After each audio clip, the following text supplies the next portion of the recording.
So as I ended my video last week, I mentioned a very special guest that I'm very happy to have on. She goes by the name of Jane Bennett.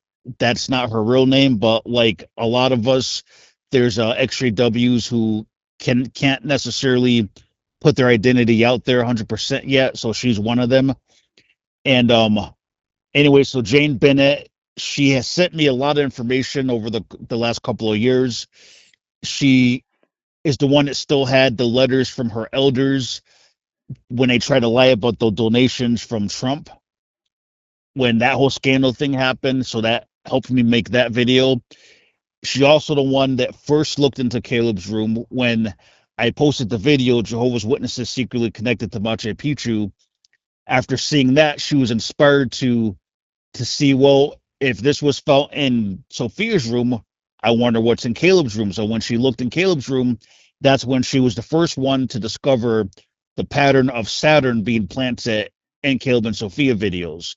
She also discovered the bread picture in the Jesus book, which I think that's very important as far as exposing the organization of what it actually is, which it is a pedo organization.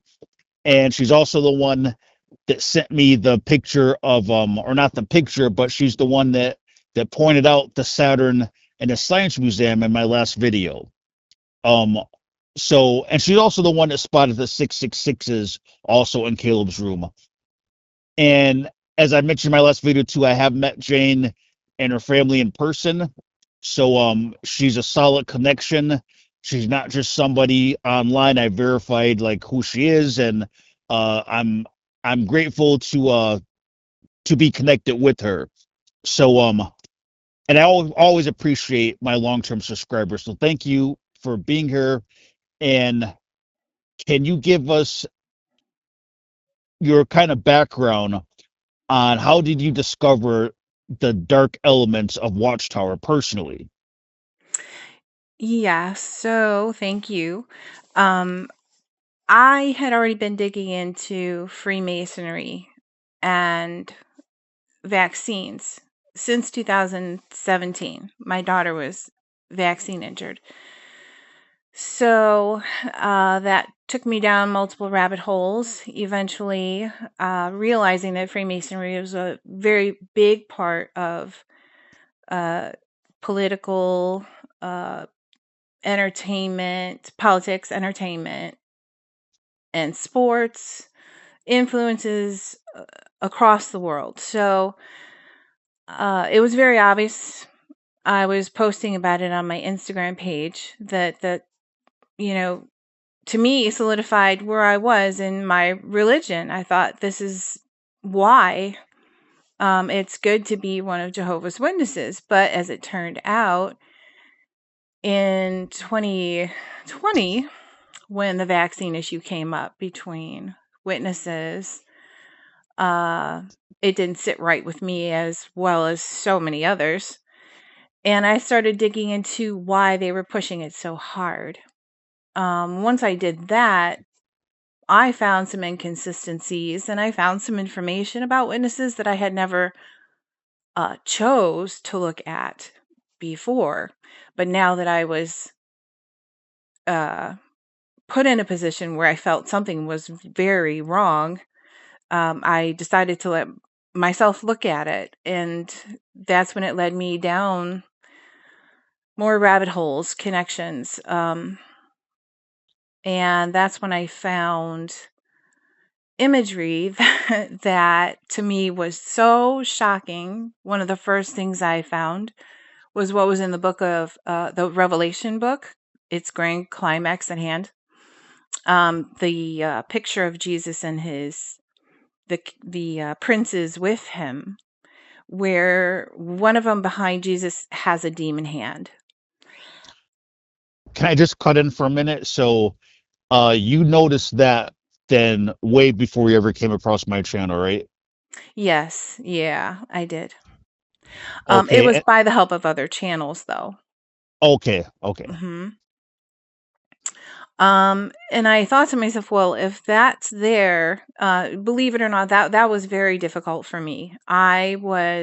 It sent chills down my spine from the top to the bottom. I couldn't believe what I was seeing. It was so shocking. And I thought, well, if that's there, what else is around? And then I started looking more, and that's when I ran into the other image of the Faith and Action Part 2, I believe, where they put the image of a cartoon man through a square and compass. And it didn't make sense to me, but I knew that symbology very well.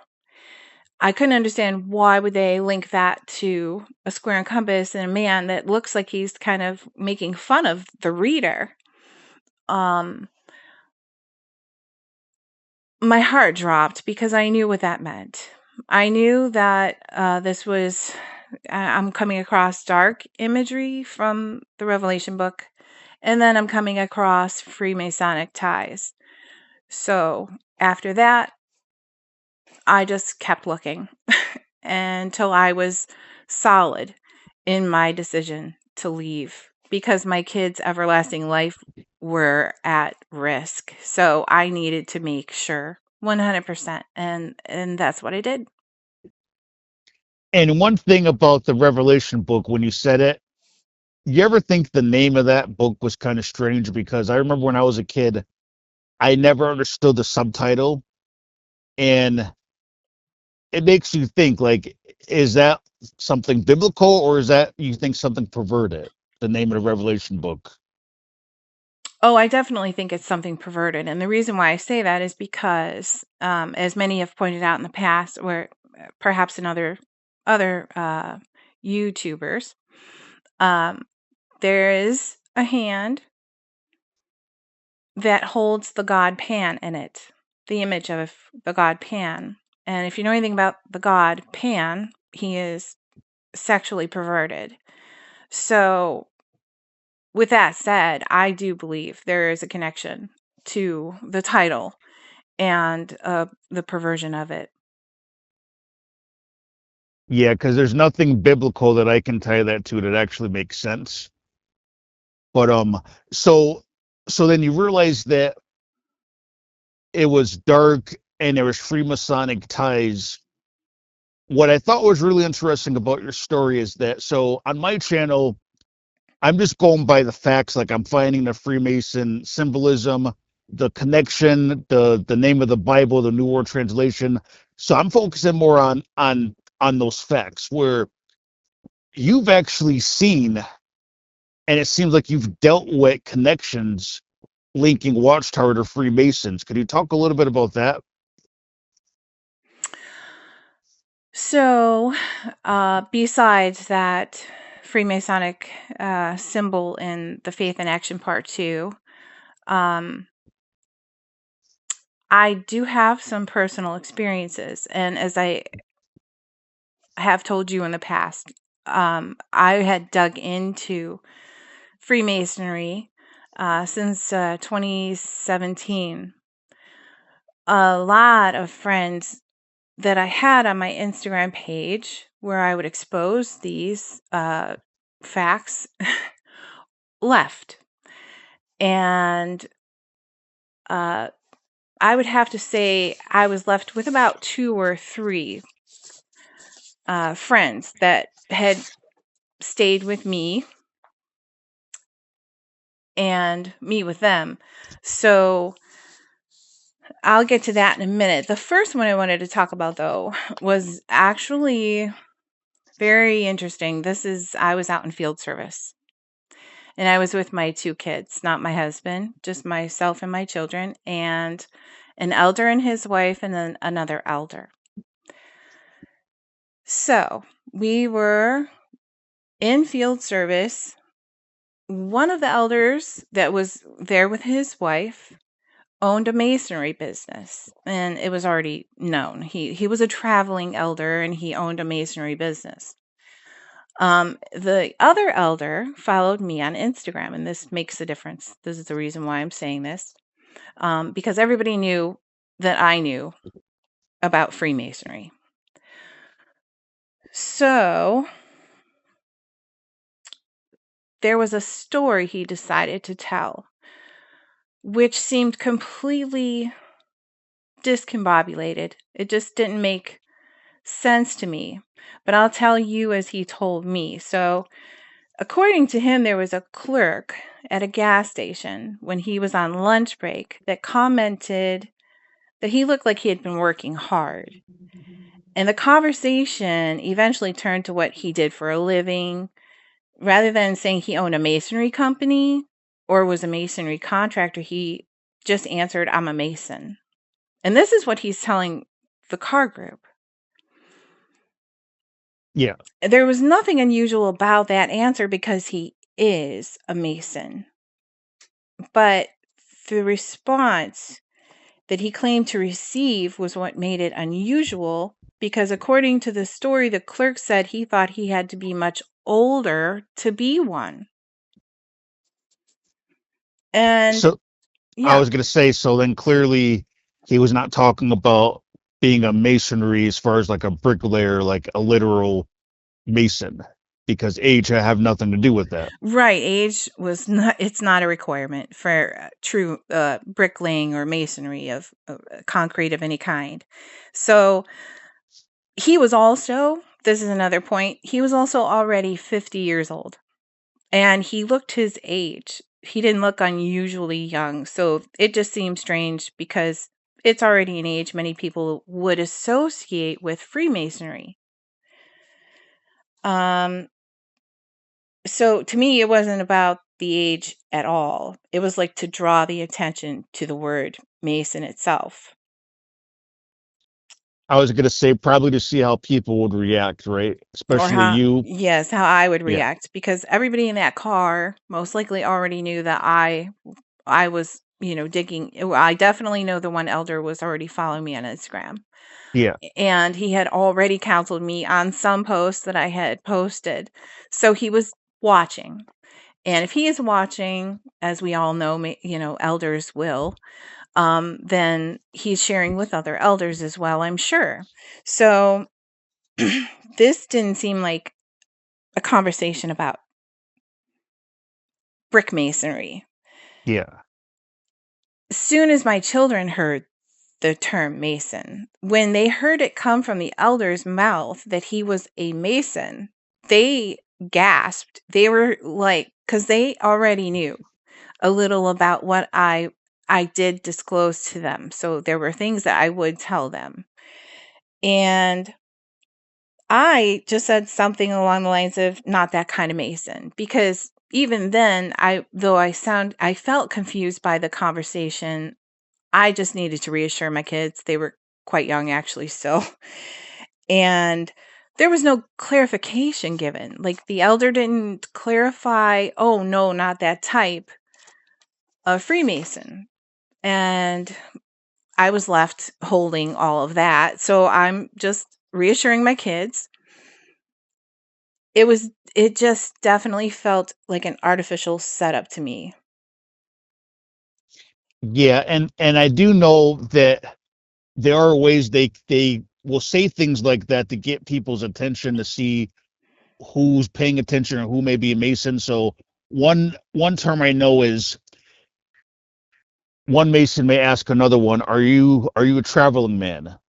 And that term, are you traveling man, that's another way of saying basically if you're a mason. So the one that says that, are you a traveling man, they're a mason, and depending on how you answer that question will let them know that you are one too. And I also wonder, because it's kind of a similar term to traveling overseer. I wonder if I feel like there's a connection between COs being called traveling overseers and that whole Masonic thing of are you a traveling man? But that's just my take on it. I would say your take is probably right. And as you're stating, there's what's called double speak. So politicians use double speak. Masons especially, because most politicians are Masons, Freemasons, if you want me to be technical. But doublespeak is something where communication, it can be understood in more ways than one. And it allows the speaker to maintain a perfect, innocent explanation. So if they're questioned, they can just uh, give that perfectly innocent explanation. It's plausible deniability. So if you're using the word Mason, it already contains two possible meanings. And then with the scenario, the age related comment, it was just completely out of place. Yeah. And it just never felt like a normal organic conversation to me. It felt deliberate. And I remember running it through my mind over and over, like, what was that? What did that mean exactly? I don't understand what that meant, but it definitely left a very sick feeling in my gut, and that was before I looked at the organization uh, through the eyes of someone looking for ties to something deeper. I was still in my rose-colored glasses phase. Okay, so let me backtrack you because I might have jumped ahead too quick. So when you mentioned how that elder was probably trying to get your attention because he's been following you and you've been posting stuff about Masons, at what stage was that in your awakening? Because you were still a Jehovah's Witness. So when was it that the congregation started being alarmed that you were looking into this area? Well, I was looking into Freemasonry since 2017, but in this field service group was in 2019. Yeah, And it was right before 2020 because I had just moved and didn't have much time in this new congregation before COVID. So yeah, then all the meetings were stopped. Um, it wasn't until 2020, after the vaccine issue was pushed so heavily and things started feeling really off, that I just decided I've looked at everything. I've looked at Disney World. I've looked at politics. I've looked at other religions, some other religions. I've looked at entertainment heavily. Why don't I look with the same lens onto this religion? Because I feel like there's something else going on here. And actually, in 2017, when I first began looking into Freemasonry, because I had gone down the rabbit hole of vaccines, I did come across something about Charles Taze Russell being a Freemason. I did do a little digging back then, and I couldn't correlate for sure the fact that he may have been, and there was some other relation, possibly an uncle. So being the, obedient witness that I was trying to be, I stopped. I put a stop to it. I didn't look into it anymore. But it stayed on the back burner. It definitely stayed on the back burner. So when 2020 hit, I started digging yeah. without hesitation. So okay, so the congregation kind of knew that you're posting stuff about Freemasonry, but nobody really knew a connection between watchtowers. So do you think that maybe like that elder was like trying to make sure that you didn't get too close, like because once people start looking into Freemasonry, they may see a connection with Jehovah's Witnesses. What do you think his motive was exactly? Um, I'll tell you what I thought his motive was. It felt to me more like a mockery. I felt like it was a mockery. I think they don't know, or they didn't know at the time exactly how or what I knew. Yeah. They just knew that I was diving into that side of things. And to me, it felt like perhaps he himself was a Freemason. Yeah. And this was his way of using doublespeak and mockery. Maybe he thought I would later go home and run it through my mind and it might scare me into submission again. Or maybe he thought I would never connect the dots. But as after I had connected dots, that's when I realized it was a mockery. I mean, not at the time. So could you go in, because it's all going to tie together, and I have a couple experiences too to go along with what you're concluding, is you had another experience too with someone in a congregation that might have actually been a Freemason. Yes. So this is interesting because it revolves around a sister and who she married. So this was the first congregation I was at. I knew this sister and her husband's father and mother, still alive in the same congregation. Um, her husband's father was Scottish. And this all ties together. So one of the first odd things that occurred within my impression of that family was when the father came to the hall with a kilt on. And I was sort of new in the organization, but I knew enough to know that your dress attire was quite strict. And you could be going to an international convention, perhaps wearing something like that, but even a kilt is something that you don't necessarily wear as a man anymore. If you were, let's say, from a tribe in Africa where you have colorful garb and, beautiful clothing, and you're at an international convention, you stand out, but it's because that's where you come from. And that's where you're currently at. This seemed very out of place, and I thought to myself, "Wow, you're wearing a kilt to the hall." And I just filed it away like, "Okay, that was different." You, Um, you know what? Let me jump in real quick. I just want to say how what you just described and how you felt after like you noticed it as weird.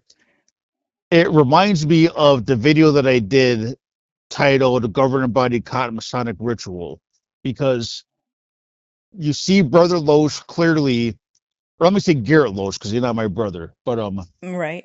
so but he puts on these white gloves after he does this Masonic ritual with the mirror, and other people probably seen him at that annual meeting and probably wondering why does he got those white gloves on. They didn't have them on the whole time, but it's kind of like you said, we've been brainwashed to kind of just file those things away. Like it may catch our attention and it's weird, but then we don't really do anything with it. So when Brother Loesch did that thing, uh he was performing a ritual that day. That's why he showed up with the gloves, and that's why he put the white gloves on. So it just makes me think you're describing like the same exact thing. I bet he must have been wearing that because maybe at the meeting he was doing something ritualistic right in front of the friends, or the fake friends, the robot friends that are your friends conditional. But he's probably doing something in front of the congregation right out and open, but nobody would have caught it and noticed it. Yes. I would have to I would have to say that's probably the case. Well, I was gonna Um, say because he didn't wear kilt every day, right? It was like it was an odd thing that he showed up at a meeting one time with that, right? right, right. Okay, It was only once. yeah, just like Garrett Loesch probably only once showed up at the annual meeting with those white gloves. But okay, I'm sorry to interrupt. No, you're good. No, you're good. So, that makes sense. There was probably something going on. I couldn't tell you what it was, but it was a one-time thing, and it was definitely very odd. Um, and as I had mentioned, it does originate with a sister. So the sister who had married the husband, whose father was wearing a kilt.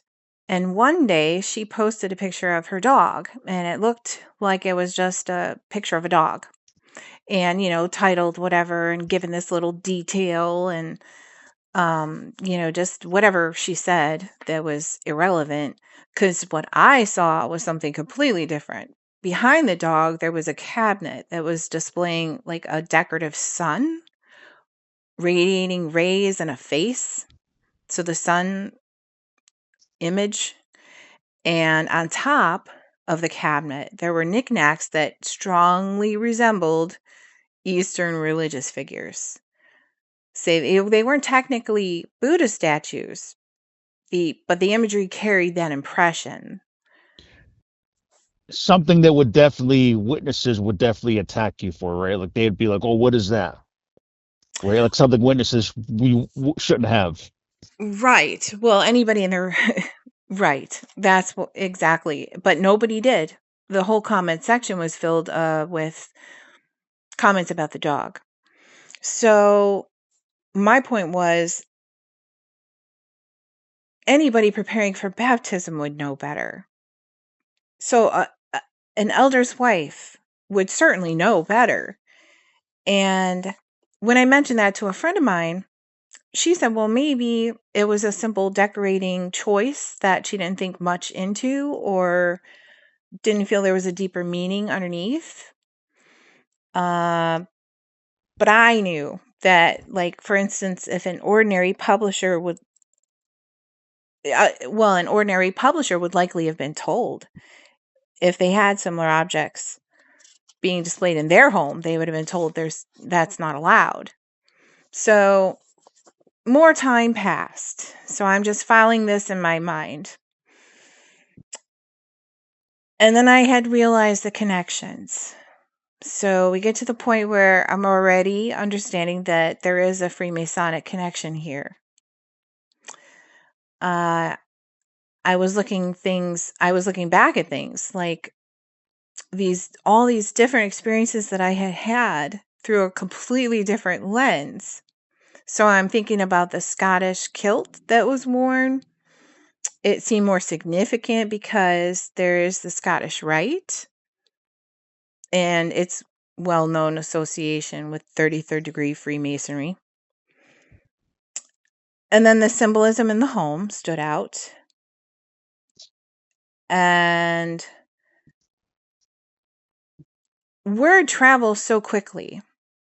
And this is the point I need to make. Word travels quickly among Jehovah's Witnesses. When someone leaves the organization, especially someone who was, I would say we were well liked. And we had visited our old congregation multiple times. So it wasn't like we were gone and forgotten. And I was still in connection with some of these people on Instagram, as I had made mention of. So after she had posted the dog picture and time had went on, she posted, as per usual, memorial photos of her and her family for the memorial. I saw them on Instagram and I almost could not believe what I was seeing. She was wearing a square and compass pendant. And I knew that it didn't look like a compass with the lines in it per se, but it definitely was a square and compass pendant. It looked like a Freemasonic necklace. Yeah. And I couldn't believe it. This is the memorial. And I don't know if people know this, but there are female Freemasons. They're usually in the Order of the Eastern Stars. So though I was in shock and I knew there was already a connection to Freemasonry, I had personally known this quote unquote sister. And all of it came flooding back to me. That made sense why there was these images that she still had nobody said anything about. It's almost as if there was some kind of authority she was holding within the congregation itself. And it makes sense she would keep you on her Facebook or Instagram, because if she knows you're looking into that, she probably wants to keep an eye on you, make sure you don't get too smart, Yeah, or maybe see if she can recruit you. Who knows? I I am right. I'm not really sure. I What was interesting too is she's a beekeeper. Not anybody can be a beekeeper, but as I'll get into a little bit more, beehives is the beehive is another symbol of Freemasonry. But as I said, most people would have just saw the dog or a memorial post or a family together. But I think, like you said, remaining connected to those pages, those people wasn't random. I feel like Yeah. there was a reason why I was still connected and she was still connected to me. Whether it was synchronicity, targeting, guidance, like you said, or something else, I really don't know. Yeah, I've had it's very interesting, just the fact that you've come across this kind of stuff physically, where some XJW store in denial about any connection with Freemasons and all that stuff, but you physically were seeing these people and seeing things physically. And what you said about her pendant, it's kind of like how people say the governing body members wear Freemasonic rings, and you'd probably think like, well, would they be that stupid? Well, in a sense, they could, because people really won't question it, and most witnesses don't even know what those things mean. So they could be walking around Bethel with Freemasonic rings on, just like that woman showed up with a pendant with square and compass at the memorial, and nobody's going to question it. Now, I've never covered the governing body rings, just because I can't verify that. Like, people say that, but unless I can go on jw.org and blow up the picture directly from the website to prove that it's real, then I'm not going to cover it. But I most definitely believe they are Freemasonic rings, and you're kind of just verifying that some of these Freemasons that are in the organization, they do it openly. Yeah, I believe they do it openly and they show people, but people don't see it.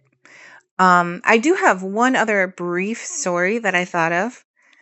If I have a few minutes, I can add that in. Yeah. Do you want to Okay. go into it now? We're on the subject. Yeah. So I found this very interesting. I became friends with a sister, very close, or so I thought. And she had two children. She was a single mother,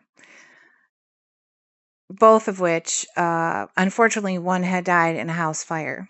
Um, he had turned 21 and something occurred in the house, and unfortunately, he couldn't get out in time. I don't want to give too much detail because I'm trying to keep my myself anonymous. But um, what I did take note of was after getting to know her, and she had a very good friend in the congregation as well, who I would say was probably her best friend. And I believe the one who brought her into the religion. Um, they would watch The Wizard of Oz on her baptism date.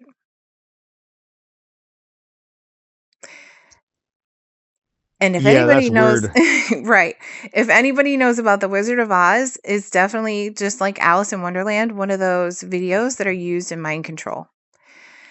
And I thought to myself, this Wizard of Oz viewing, like, even after I had uh, come into the religion, having been in the world for 20 plus years, and then learning that you don't watch stuff with wizards and witches and things like that in it, so many witnesses made an exception to the Wizard of Oz. She wasn't the only one, but I did find it very interesting that it was always on the baptism date. And I didn't understand, was there some kind of programming happening where it was just a reminder, a yearly anniversary reminder that you have to stay Yeah. witness? I really don't know, but I found that extremely odd. So could you bring us back to the point where you officially like you were done with the religion? So like because you started looking at this Freemason stuff, but again, a lot of witnesses don't really know there's even a connection. So when was it you sort of became bad association and kind of made it clear? What was the final thing that made you like completely done with the religion and be vocal about it? Well, it was a lot of things because, like I said, I had to take I took a lot of convincing before I was going to end my relationship with the religion because I felt like my kids' everlasting life was at stake. So it was a lot. And I believe it happened in February of 22 or 21. I wish I would have had that date in mind before I mentioned it. But one of the final things I could say, besides some of the imagery, was the fact that they used, I saw on a YouTube channel, and I can't remember it off the top of my head, but it was called Jehovah's Satanic Symphony. And you're always under the impression that they're using their own music studio to create all the music that's in any publications, or not publications, but audio versions, videos, things like that. Conventions. This particular convention, and I would have to get more information for you about it, but featured a song not written by Jehovah's Witnesses. It was written by a If it's Epica, the I believe it was. okay, yeah, so I covered that on my channel too. It was the Epico was the album, the group was called Audio Machine, Yes. and the Yeah. song was called Eternal Flame. So Yeah, um that's the one. When I heard yeah. that, I was just like, I think that I said to myself, that's it. I'm definitely done. Because to me, that solidified everything. It wasn't something that could be easily explained away. Why would you use something that was of the world, especially something of that sort? And you have your own studio. There was no need for it. Yeah, and so when I did the video on my channel, I did two videos about it, breaking it down, and it has even a deeper meaning because the song that they chose is called Eternal Flame. Mhm. So another term for Eternal Flame is Hellfire. Mhm. They played it during a resurrection video. That's where they played it in the convention. It was the ending convention video. It showed all these people in the so-called new system. So it's showing them in their paradise. Mhm. But so my opinion on it is I feel like the subliminal message, like why would they play a song called Eternal Flame, meaning hellfire, during their resurrection video when they say there is no hellfire? I feel that like is their way of like slapping the witnesses in the face of that this paradise stuff that they're teaching is a bunch of crap, you Right. know. And it ends up being a mockery, which is what Yeah. Freemasons love to do. They love to mock people. If I'm not mistaken, even at the end of that video, because so it was the 2016 convention, but on their website you can find just that video, the resurrection video with the eternal flame track. And if I'm not mistaken, it even says like at the end it gives Watchtower credits, like Watchtower Bible tracks. So they are definitely misleading everybody because yeah, the witnesses were always taught it's all being produced by Jehovah's Witnesses. And not only that, not only are they lying about it being produced somewhere else or taking a song from somewhere else, is that it's the exact opposite of what they claim to believe in, because even the Exactly. album cover is very new agey. Mm-hmm. And that is something that they would definitely say is demonic. Exactly. So at that point, when it was clear to you that it was a cult and they were lying to you, and then it confirmed the Freemason stuff, then what was it you did then? Like, did you just fade quietly, or did you go out with a bang? Well, I didn't believe that they deserved a disassociation letter because I felt I was baptized under the guise of a loving God, so I figured they didn't deserve one. Instead, I decided to email all the witnesses I had an email for and expose a lot of the imagery and explain a lot of it within the email. And I just sent it. So I would say about 20 or 30 people that I did have emails for got it. And what they did with it, I'm not sure. Nobody responded. But I can say that I did get some text messages over the course of time, the next couple of years. Um, Odd. Like, one was, oh, this is so and so. Years ago, you gave me a recipe. And I was hoping you still had it. It was whatever. And instead of instead of ignoring or blocking people, because, you know, majority of the witnesses have no idea they're in a bad religion. They really don't. I didn't. I thought I was doing the right thing. So, deciding that and knowing that this particular person was not part of the bad part of Jehovah's Witnesses, um, I educated her and I sent her a few screenshots. And I said, well, I don't have that recipe, but what I do have. And then I went ahead and sent some information. Of course, I didn't get a response from that. I had sent another person who had also texted me. Actually, she had texted my husband and she had invited him to the memorial. They were from a previous congregation, so we had been to 3 altogether. And when she did that, I said, "What's her number?" And I took it because I'm going to tell this little part. Not only did I come across Freemasonry, personally, but I also came across a lot of, I don't know what you want to call it, perversion. Where this woman in particular who had texted my husband an invite, her husband had made a very perverse comment along with another brother at one point. And I never told his wife. I just was kind of in shock when it occurred. I was out in the parking lot of the Kingdom Hall afterwards, and they asked how my husband was. At that time, he was on and off. And out of the blue, they said, "I bet your husband ties you up." And I said, I looked at them. I didn't know what to say. And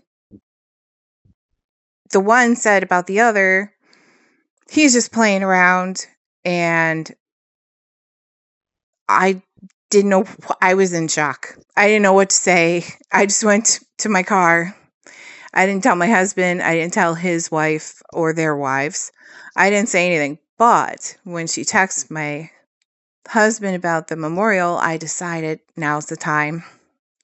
So I said, we're not going to be there. And I've always appreciated you as a woman. And I think you need to know this. And I told her. So she, of course, did not respond either.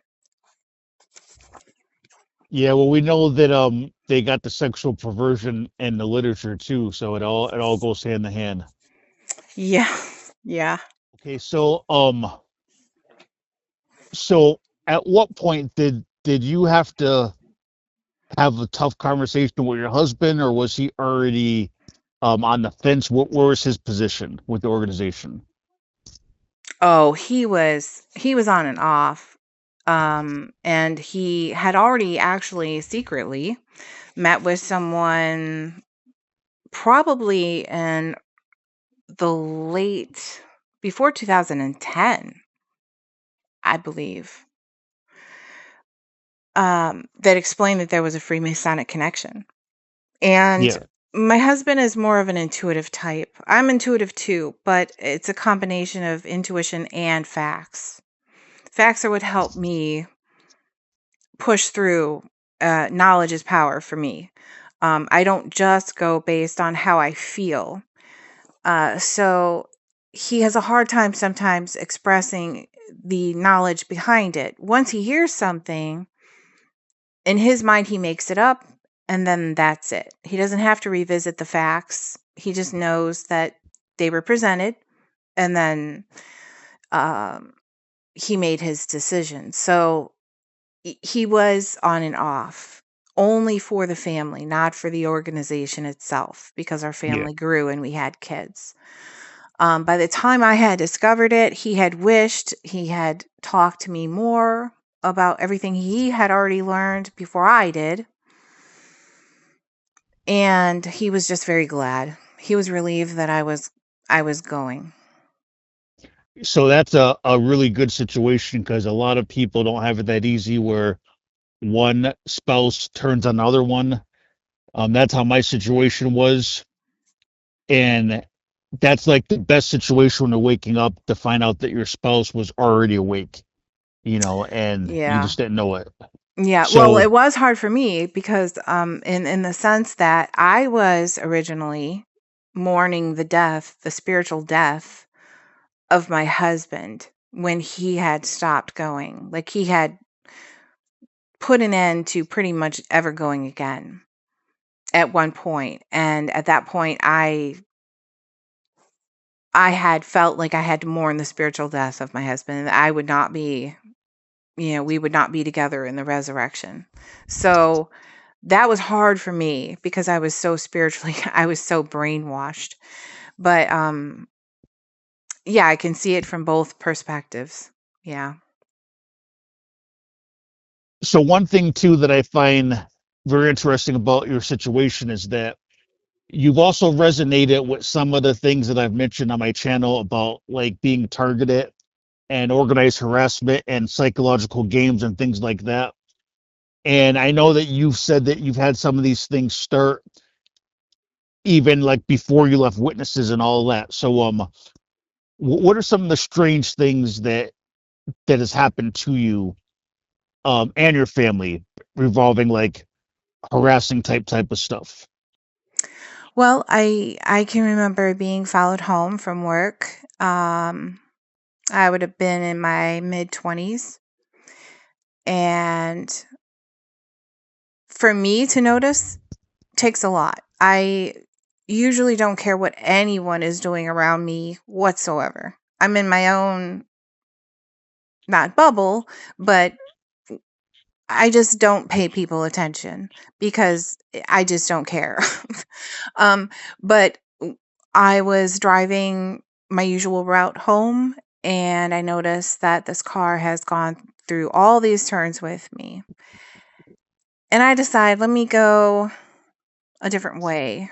And I realized, yes, because when you make that pattern where they're definitely following you, you could tell they're following you because you're making these turns that are just all over the place and they're going with you. I had to lose them and finally get myself home.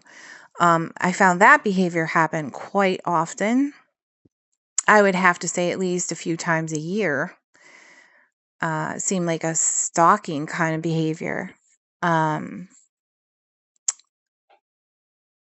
were vans that would park in front of my house that we had lived in this house for quite some time. Usually the neighbors are who park because the driveways aren't big enough for everybody's vehicle. They were the ones parking in front of my neighbor's house and my house. Not always, but you got used to the same vehicles. All of a sudden there would be a van. All without windows, and if there were, they were all dark tinted, and it would just And sit there. I was gonna say, let me guess, you'd never seen anyone actually get into it or get out of it. Nope, nope. But I did take pictures. I'm a big picture taker. So if something odd is happening, or I don't know, I always felt like I had to document things. I felt like in my life there was a lot of unexplainable phenomena occurring, and so I would just snap pictures. So I have pictures of vans sitting in front of my house. We had plates, our driver's license plates, old plates in our garage, and they had been pulled out of our garage and sat on our back porch. And I do believe at one point I had seen that our back door had been, like, the lock had been messed with. There was a time where I had my daughter. She was very, very young, less than a year. Or about a year. We had letter magnets. She knew better than to put things in her mouth by this time. They were on our refrigerator. And I woke up one morning and there were 4 that had been pulled off the refrigerator and put onto the dishwasher. And it was the letters WASH. Not necessarily written out like that, but they were the only 4 that had gone from my refrigerator to my dishwasher. They said a wash. Yeah. And can I just cut in? So right away when you said that, it reminded me of the movie Seeking Justice with Nicolas Cage. And I recommended that movie for people that want to see how the deep state tells you the truth about these things and how they really do it. And that movie, there's a scene where they do the same thing with the magnets and spell out a word that has significant meaning to the Nicolas Cage character. And another thing interesting too, what you said about, like, the white vans, is that so when I said, and I bet you never seen anyone actually get into it or out of it, and you said, yeah. The reason and you never told me that story with the vans, but for those listening, the reason that I knew that the answer to that question is because it really is a template that these organizations who gang stalk follow. That's how you know these people are telling the truth. It's the same exact template. So that is one of the tactics that they do, just to, one, make you paranoid, make you worried. Like they want you to think it's like all this, like, surveillance and FBI stuff and all this stuff. It's placed there right in front of your house to harass you and get your attention. Because here's the thing: if they really wanted to conduct really surveillance because they're trying to catch you doing something, that van will be parked on the next street over, right? Because the technology works that well. You don't need to park in front of somebody's house. You know what I'm saying? Like the way, especially the way technology is now, they could be in an office in Washington D.C. and be pushing buttons on a computer to monitor and do things. So the whole style is like, all that stuff is placed there on purpose to get a reaction out of you. That's why it's in front of your house, because I've had the same exact thing. And you'll never see anyone get in or out of those vehicles. And most of the time too, there's nobody even in it. It's there, just placed there, and whenever it needs to be moved or something, they're only going to move it when they're not home. But yeah, it's a template. Then the thing you said too about the your locks being messed with, I've had that happen even recently, right where I live now. So my front door has a regular lock and a deadbolt. So when I stick my key to turn the deadbolt, it goes in and out, but it's no longer aligned with the side of the door, the part of the house that the deadbolt goes into. It just doesn't align. So It's I actually the same with me oh okay, so like currently. Mhm. I can open the door and put the key in, and when I turn it, you see the deadbolt. It goes all the way out like it's supposed to, all the way in. But then once I line it up to lock it, it no longer aligns. How did that stuff can't happen? That's like um again like and you know that it's done to harass you. Um and it's also easy access into your place, I think. But this is recently when I'm just saying, I would say the last time that I was home, because I'm usually driving for like a couple of weeks before I come home. But yeah, the last time I was home, maybe about 2 weeks ago, was when I first noticed it. I'm like, why is it? And I'm there for like 10 minutes before I can finally figure it out. Like, okay, somebody altered something, period. Mhm.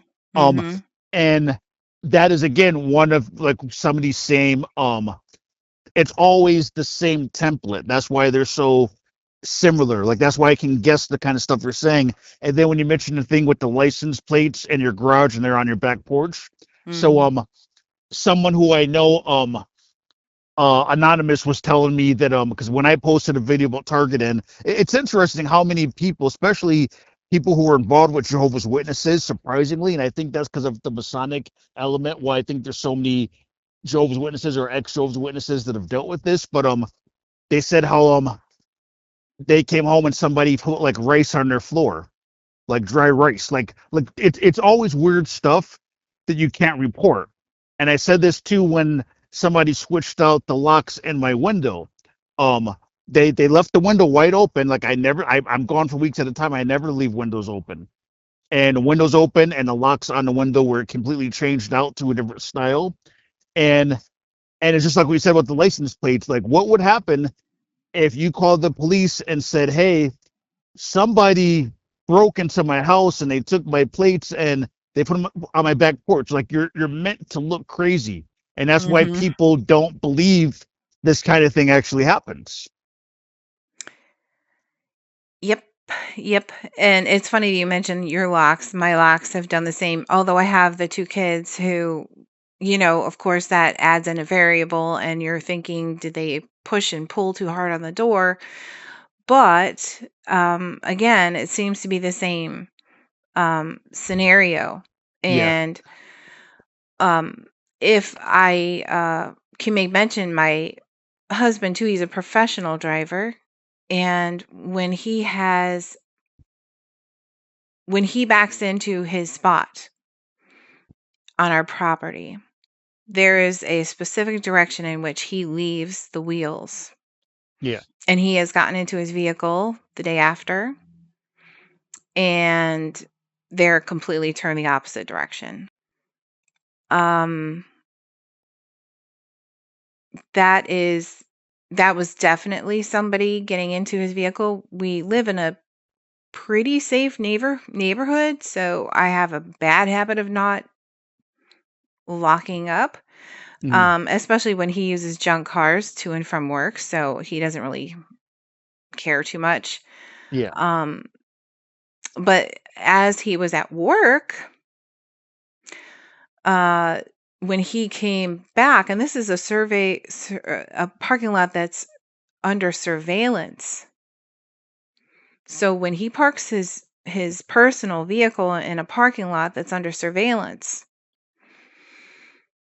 and comes out of work to find that his passenger side front window is now down all the way, realizing someone had gotten into the vehicle, and what he described as had to have kicked the door panel because some of it had broken off, and it busted a particular uh, belt that held the window up, and he had to fix that.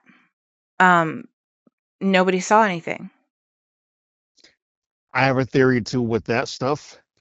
Freemasons, because when you think about it, they're a fraternity, right? Think about like the whole term of fraternity when you think about like college fraternal students doing stupid things, right? To get initiated, like so.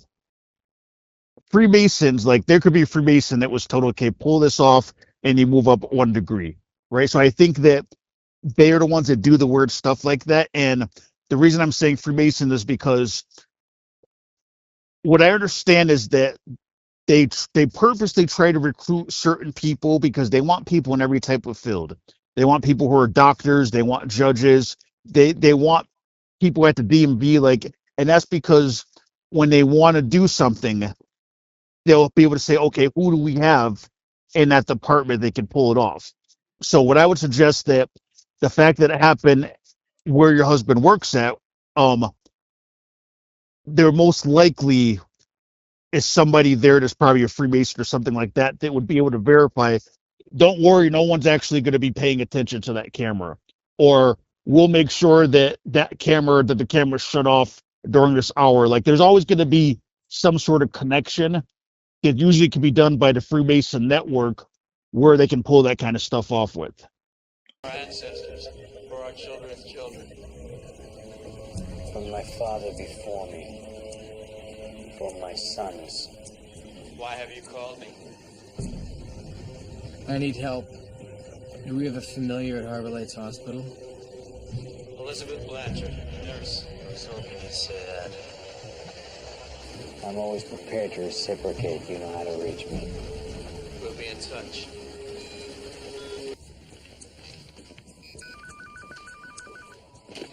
Nurse station. Betty? Yeah. 1, 2. Yes. My father before me, for my sons. For my mother before me, for my daughters. A familiar needs your help. I'm listening. There you go.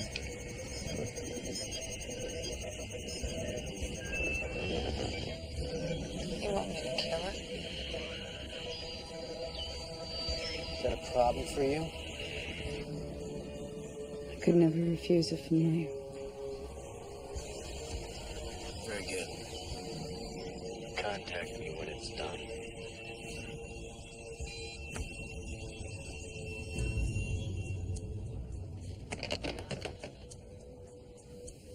Sue? Can you cover for me for a minute? Sure thing. Thanks.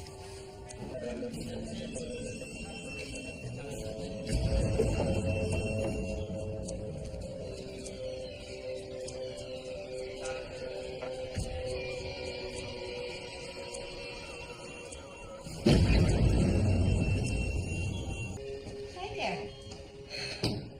Dr. George wanted me to check on you. See how his favorite patient's doing.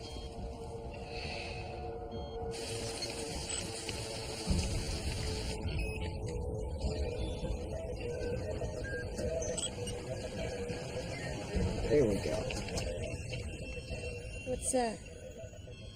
This is just a little something to help you sleep. I'd sleep fine if people would stop coming in here every 10 minutes. Doctor's orders.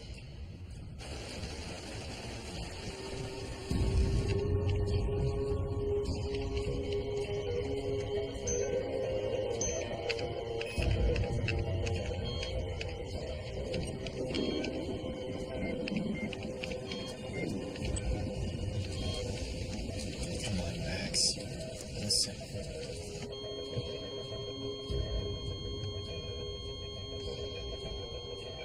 Why is it doing that? I feel fine. It's probably just a glitch. I'm sure it's nothing to worry about. Maybe you should go check it out. White has someone inside. 6, 3, 2, 6. Now this might run a little bit, and then it's off to dreamland. You're in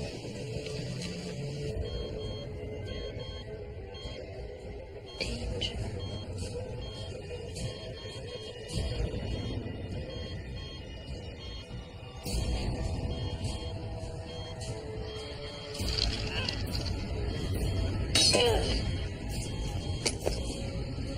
What are you doing? I'm suddenly feeling a whole lot better. You still have to take your medicine. Yes. And you hit the nail on the head because I have more proof. There was a time where my husband and I were celebrating our anniversary and decided it was going to be dinner and a movie. That's a big thing for us. We usually don't get that one-on-one time a lot. So the movie, I believe the day was not a weekend. So it wasn't surprising to see the parking lot at the movies sort of empty. We parked, we went into the movies, we came out. When we came out, there was a car parked in front of us. So a car in front of the row that we were in, but to the left.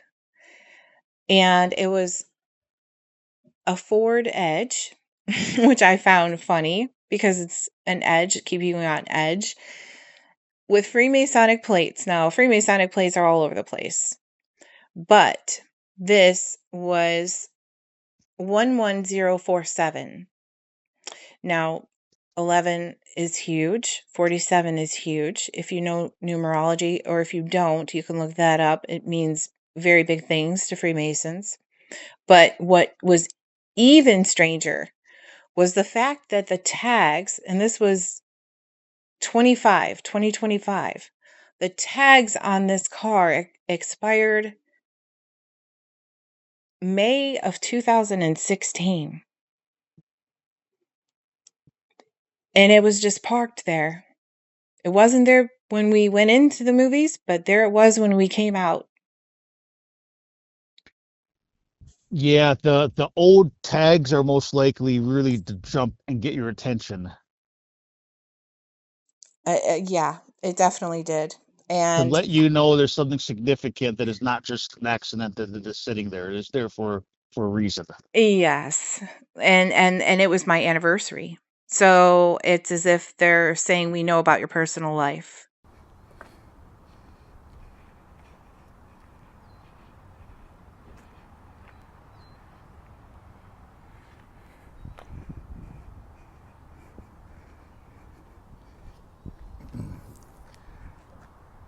So I wanted to make this video just to show you how people try to do things when you start to expose things.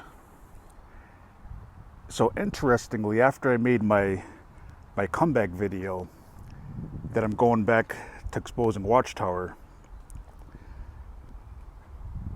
so right at this gate, if you see this gate right here, I walk past this gate every morning.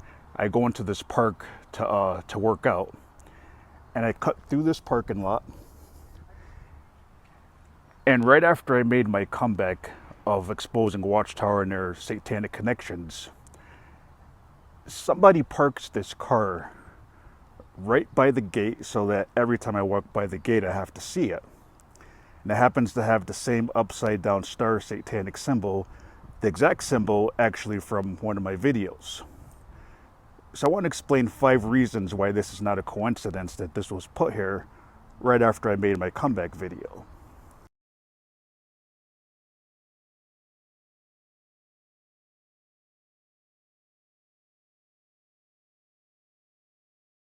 So, what were some of the weird things that happened specifically to your husband? I know you mentioned the window thing and the tire thing, where he parks in the driveway, but he's been like physically followed too, right?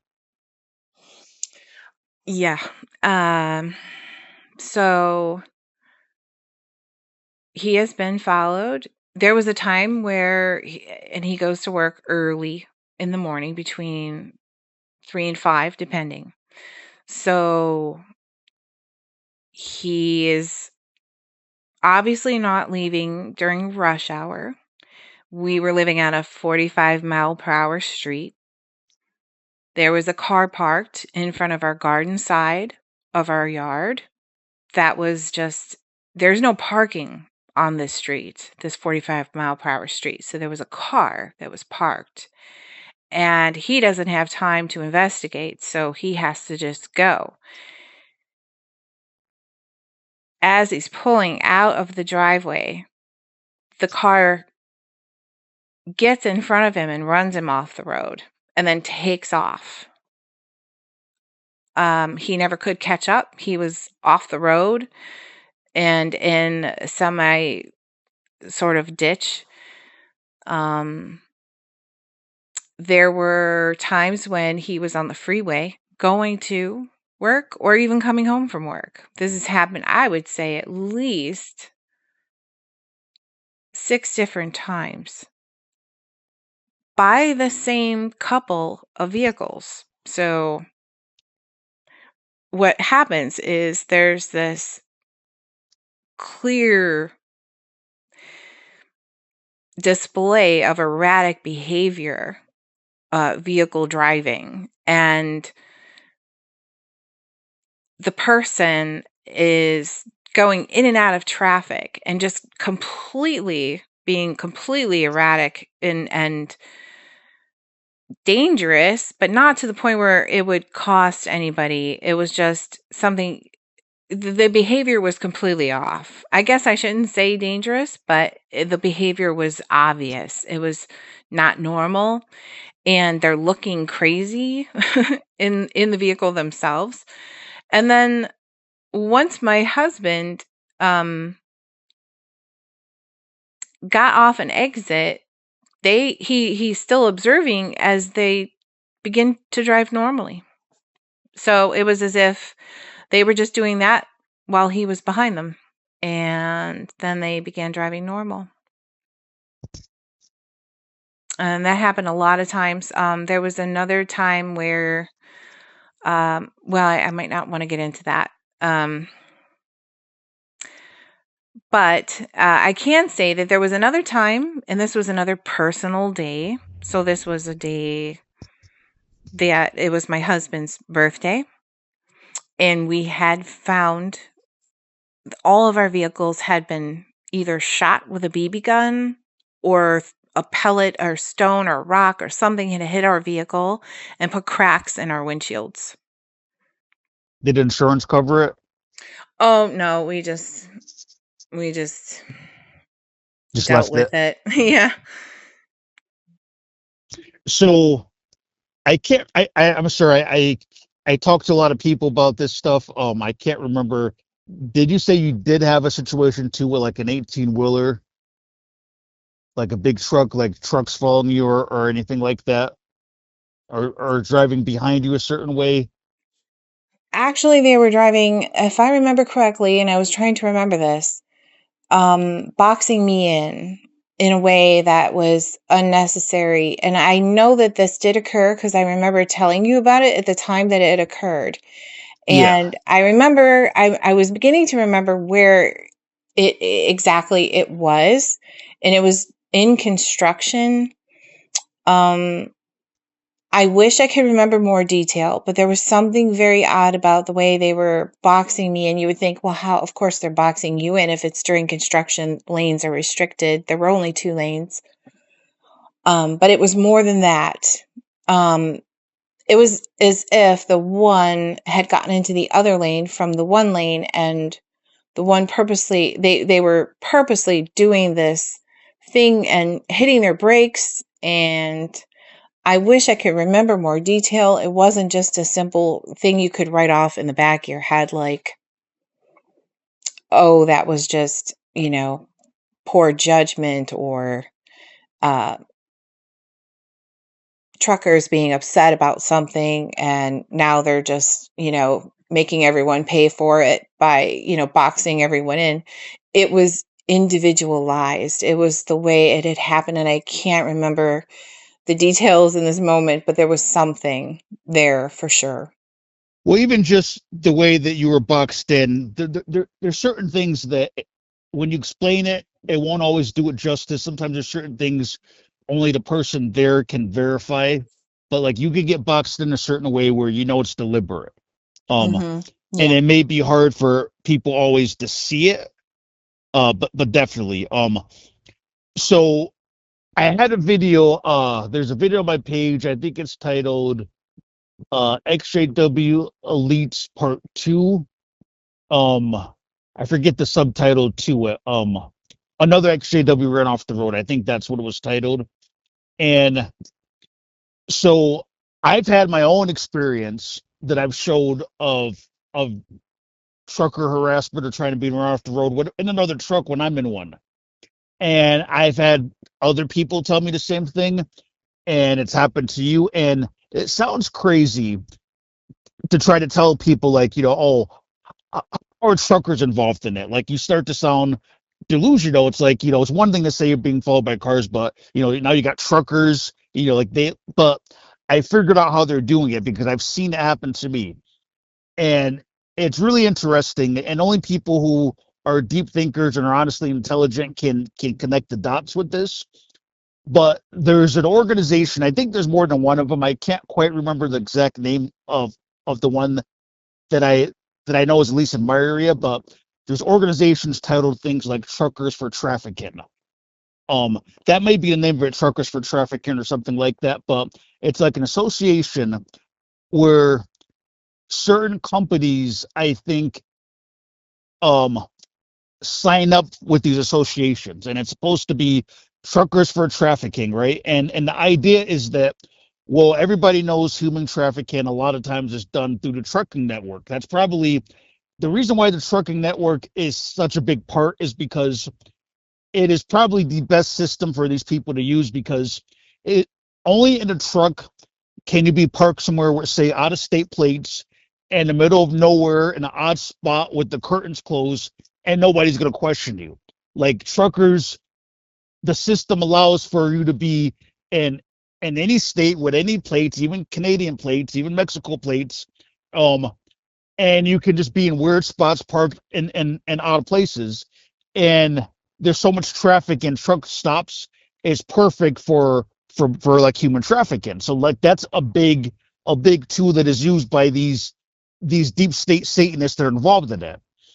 So the whole Truckers for Trafficking, these what I want to call gang stalking agencies, what they really are, they sign up and they think, oh yeah, Truckers for Trafficking, yeah, so they're part of a network where you know they're willing to watch people and keep their eyes out on people, because supposedly, okay, if something happens at a truck stop, these agencies that are involved in, say, like targeting and gang stalking and FBI and all that, they can access these fake uh um like front organizations. And so let me just simplify what I'm saying. In simple terms, these truck companies that sign up with these networks, and the individual drivers that will qualify, because not everybody qualifies to start following people, but the ones that they recruit into it, they think it's Truckers for Trafficking. So in simple terms, I'll just use this as an example. Say you or your husband, or you, the day that happened to you, they'll tell these truckers, okay, this is one of our suspects. We think she's involved in trafficking, and they'll get these bonehead truckers to follow somebody like you because they're complete boneheads, while the real trafficking is going on probably at that exact moment, right? So what they probably do is, like, when they follow people like me and have these truckers watching me, that's when they probably arrange for a real uh you know like somebody being trafficked, transported at a real truck stop, by sending the bonehead truckers the on goose chases for Right. people who are targeted. And that's why it happens. So like people will be like, well, why are trucks really following you? They're part of these associations, Truckers for Trafficking, but it's a guise. And one thing I want to say too, for anybody all listening to this that's not believing what I'm saying, these deep state people like the Epsteins, and who was Epstein involved with? Politicians, right? You're talking about powerful people that are involved in trafficking. Do you really think some bonehead truckers are actually going to be really led to a real operation to follow somebody like that's a politician? Of course not. These deep state people, they run these trafficking rings, and these bonehead truckers are so dumb. So I just want to put that out there, that when people do say who've been like targeted, oh yeah, they even got trucks involved, and that's how they're doing it. Those truckers are in some sort of a network, and they're told you're the one that's needs to be followed. And when they send the bonehead truckers to follow you, that's when the deep state is saying, okay, transport that little girl, that little boy now do it now, because we sent these idiot bonehead truckers to follow these people who are completely innocent. I'm sorry, sometimes I go on a rant, but like, there's not many people that will say the stuff that I have to say, so sometimes I can't help it to really just put it all out there. No, I think that completes a bigger picture. Okay, because I was gonna say, then there was an incident that you were on the phone with me talking to me about something, and I can't remember the details as well as you did, but like our conversation kept being cut up or messed with, and there was Mm-hmm. weird noises and stuff like that. It's almost like we couldn't talk. Yeah. So I have my thoughts on that, which um, I'll just keep to myself for now. But the situation was that we were supposed to connect and talk about some of the things going on in my life at that time. And I believe I had come to some conclusions.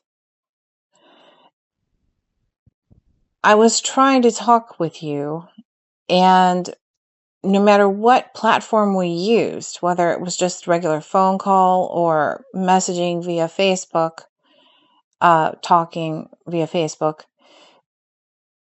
we lost connection repeatedly over an hour's worth of time, like at least 10 times, if not more. A lot of which, even when we were on call, couldn't be heard. And this is a route which I had taken multiple times with, and having talked with you on this route. So it didn't make sense that all of a sudden it wasn't working. Except for the fact that the content that I was trying to share with you could be the reason. So Yeah. as we were on the phone or trying to stay on the phone, I'm on the freeway. There's a car behind me, and there is a car to the left of me. I'm on a 2-lane highway. Its front headlights were in my rear driver's side quarter panel, and they had their brights on.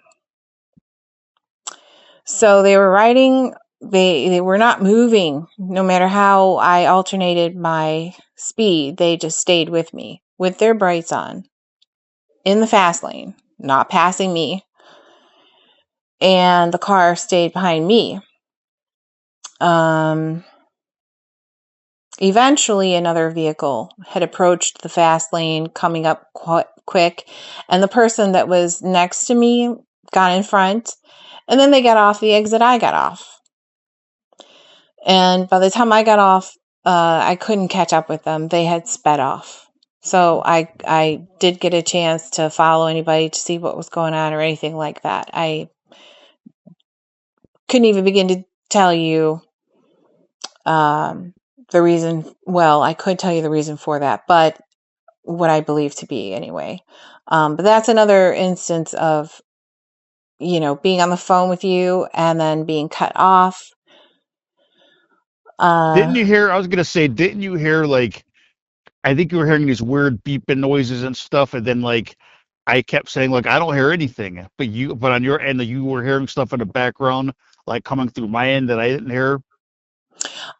That was a different conversation, Okay, but that was, but that yeah, happened too, though, right? Something like yes, it that. did happen too. Yeah. Um, and to tie back to the time that our anniversary had occurred and there was that Freemasonic expired tag plate Yeah. in the parking lot. Before having left for our date, there were fingerprints on the outside of my bathroom window. And I noticed them because it was obvious, because the fingerprints were not just fingerprints like you would see fingerprints, but you could see that it interrupted the dirt that was there. So Yeah. like that window gets a lot of dirt and dust. And from the outside, you'd have to be quite tall in order to put these fingerprints. It definitely was on my kids. Even if you lifted the window, you couldn't get your hand up to this fingerprint. It was just not something that anybody had done. It was Yeah. unexplainable. And then I came home after our date, and there was another set of fingerprints. Same portion of the window, the bottom half, but it was on the top of the bottom half Yeah. of the window. So that was when I was gone from my home and my children were home. More, you know, stalking. I don't know what you want to call it, but definitely makes you feel as though you're never left alone, and that, you know, your kids or your life might be in danger. So, Yeah, I have more information on part of it. I won't get too deep into it because not everyone is ready to go as deep as I know me and you can go on some of these issues. But one thing I will say just briefly about a lot of the stuff is part of it is they wanted to put you in a state of fear 24/7. And then they have their own other experiments or whatever it is they want to do based on keeping you in a fear frequency 24/7. So that's what it's meant to do, is just like put you in that state of fear all the time. But there was something else I wanted to ask you too. I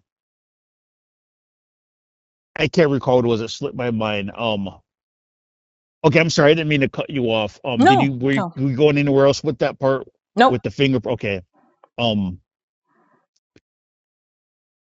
so let me just ask you this: how did you feel when you heard somebody like me speaking out on some of this stuff? Well, actually, I mean, it did help because I never thought I'd meet somebody else who had been gang stalked in person. Um, and whether it's a different reason doesn't matter. Gang stalking, it exists, and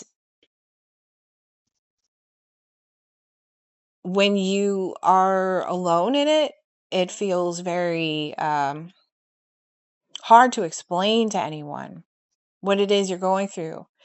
And people will look at you and think, oh, that's just, you know, you forgot you left that there, or that didn't really happen, or maybe you just don't remember it right, or maybe the kids did it and you just didn't know, or they're lying, or someone was just having a bad day driving on the freeway. Hmm. But when you talk to somebody else who understands what you're going through, then it makes it a lot easier, because you don't have to go into this grave detail of everything. It's just kind of, not that everything should be taken at surface level, but I think that once you get to know a person and you understand that, you know, they're dealing with the same thing you were, then it makes it easier to tell your story to someone else. Well, yeah, because you don't have to spend any. It takes so much energy just to try to convince people, Yes. and A it's lot. exhausting. And then like Yes. you always have to explain like, well, why they would, because the main thing is, well, you're no one important. Why would they do that? Why? And it's like it's way over their head. How things like Yes. MK Ultra and Mhm. that type of stuff, like being completely a random person makes you a perfect person to target. You know what I'm saying? Perfect. Like, so like people have this idea you have to be somebody special. It's like it's not about that. And it's not about it's almost like not even personal in a sense that like they will spend tons of money and time for whatever it is that they're producing from it, whether it's testing stuff, mind control experiments, like whatever it is they're doing, they're getting paid a lot of money to do that, and they need to get results. So it's not that like you're that important that like, oh, why would they spend that much time following you around? It's beyond you. It's whatever experiments or stuff they're trying to test. And I have one theory too, is that like whatever's in the vaccine and things like that, I think that people who have been targeted have already been experimented with stuff like that.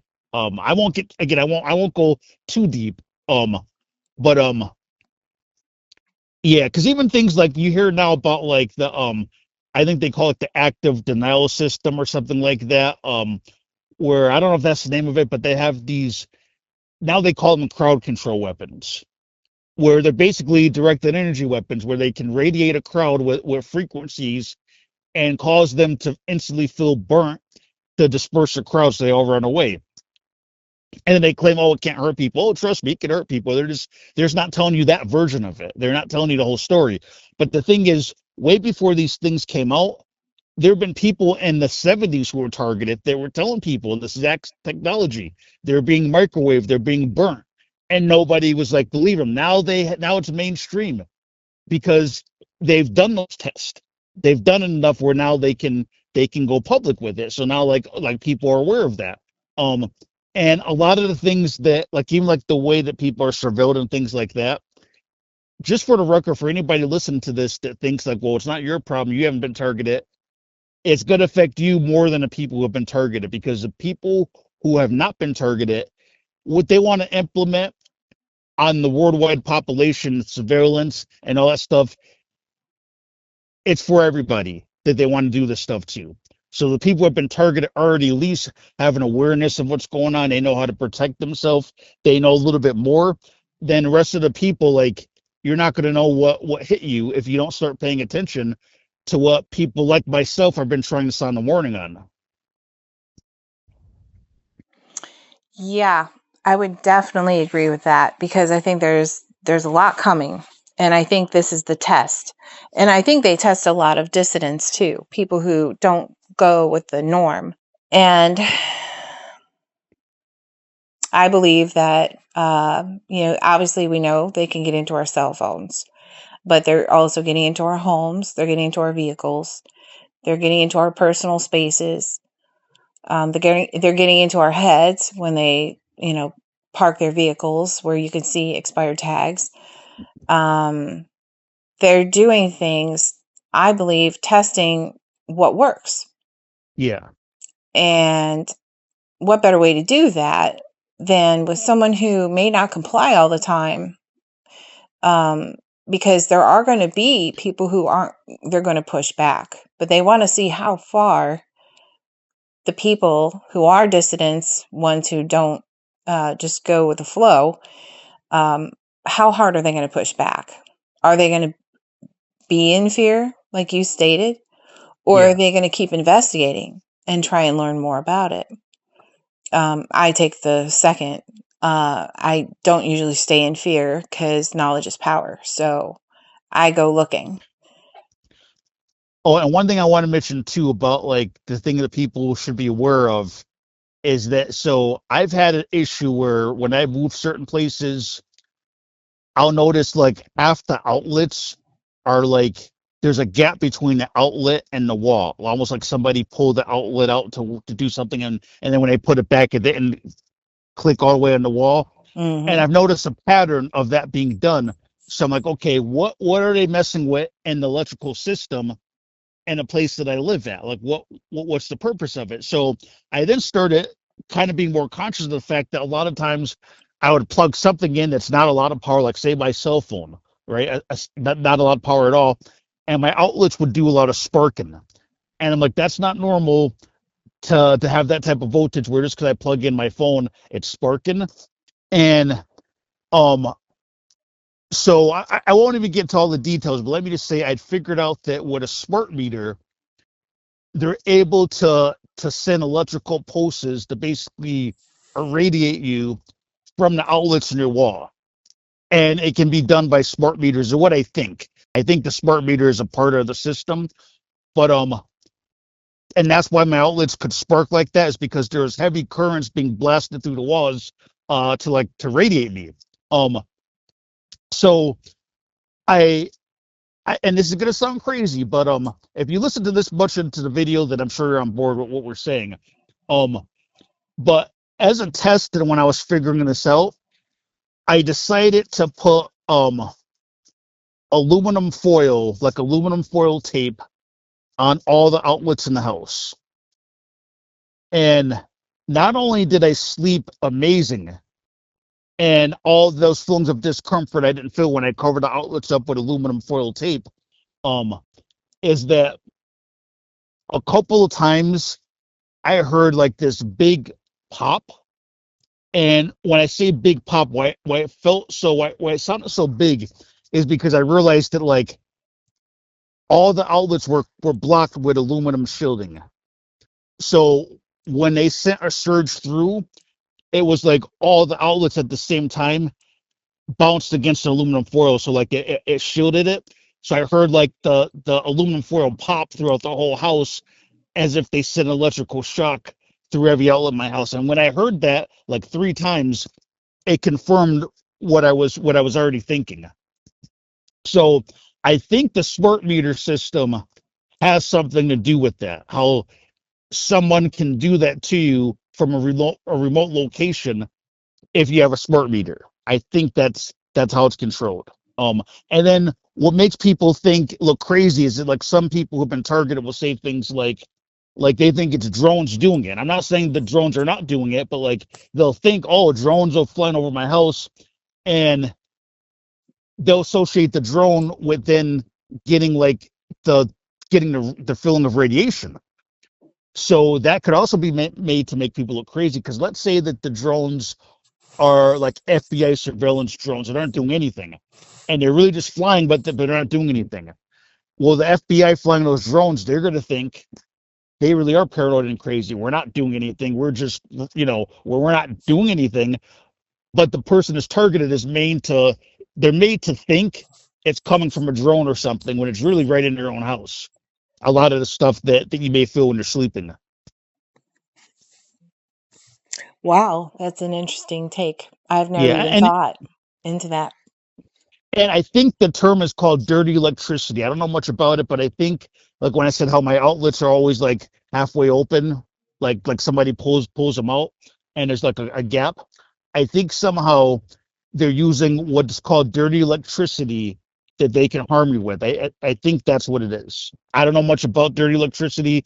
Anybody who's an electrician who hears this, maybe you can tell me if what I'm saying sounds like it makes sense. I really didn't want to get that deep.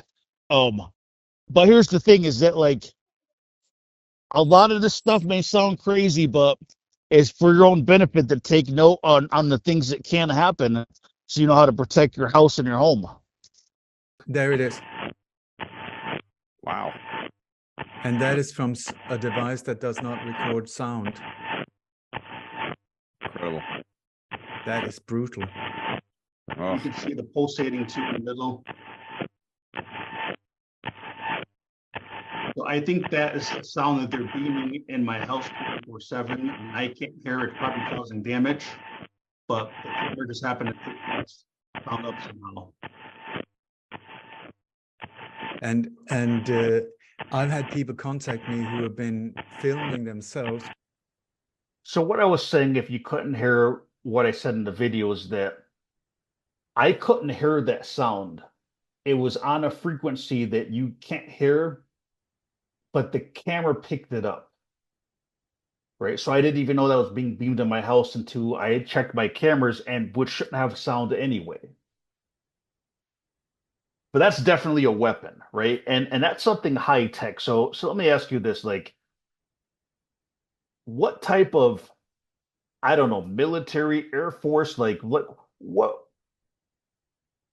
who even has something like that, right? That's not like just some random person down the street that's trying to mess with me. Like so why would something that sophisticated be in my house like that? Right? Can anybody explain that?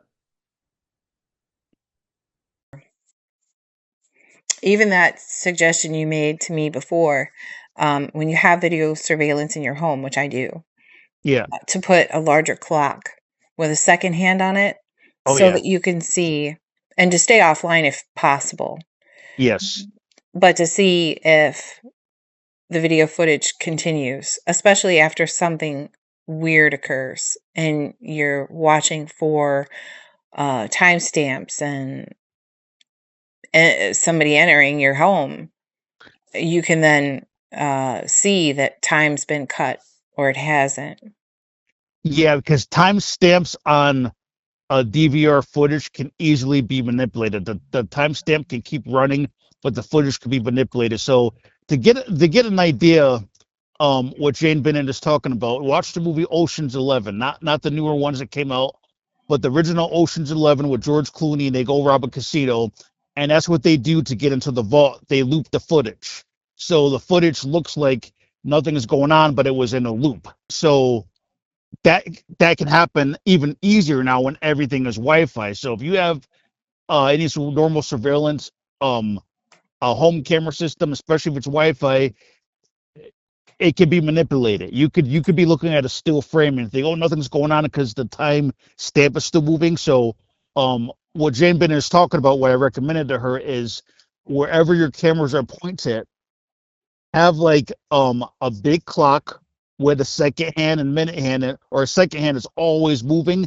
and that the time is always going. So that way, when you go back and look at the footage, don't pay so much attention to the time stamp that can be manipulated with. Make sure that the physical clock has been still moving and that your footage is moving.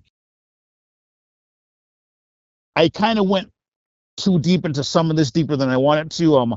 A couple of things that I couldn't figure out. So I mentioned that, like, I know that a bee can be used in Freemasonry. So there's a picture of a bee, there's a picture of a globe, and there's a picture of a snowflake. And all those things can have some sort of Masonic ties, but I don't have any idea what it means or that I can confirm it's Masonic. And I know that you're very good at like spotting patterns and stuff like that.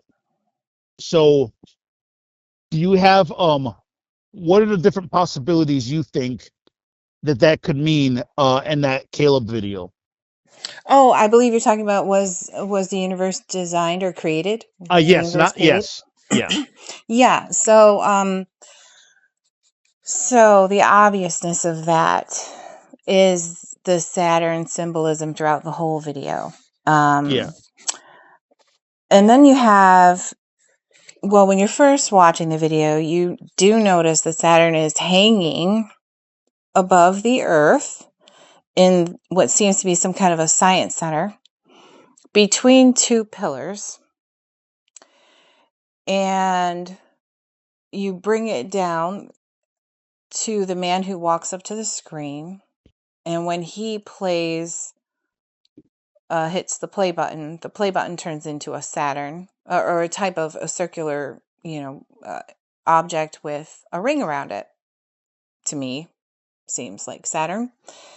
And then you end up seeing the display of the planets, which you can tell go from Mercury down to the end, from left to right.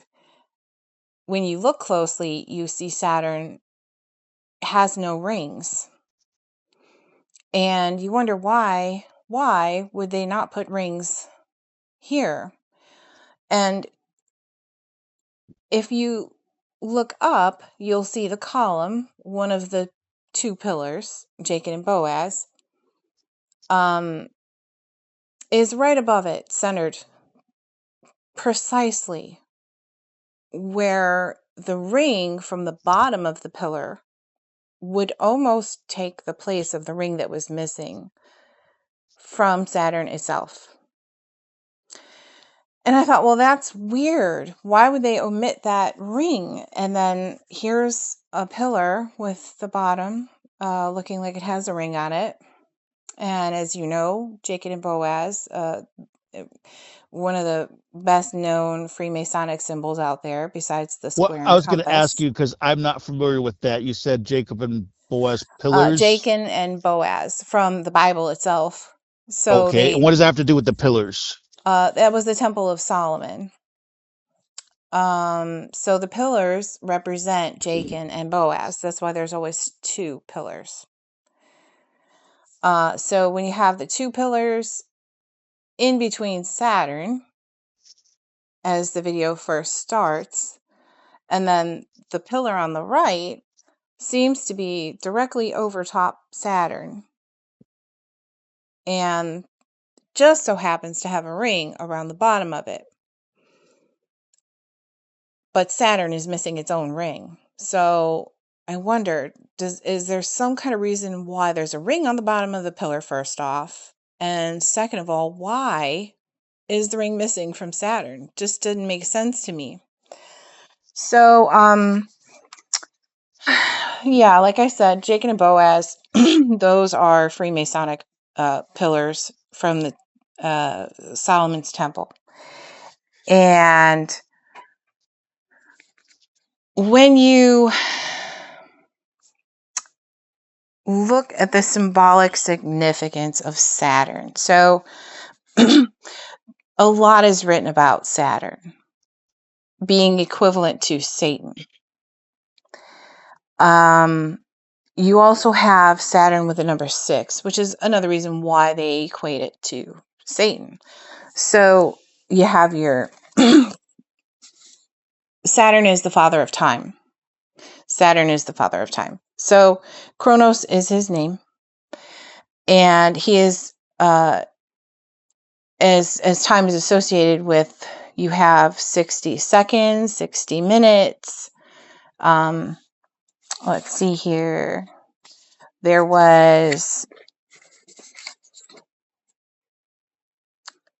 360 degrees in a circle.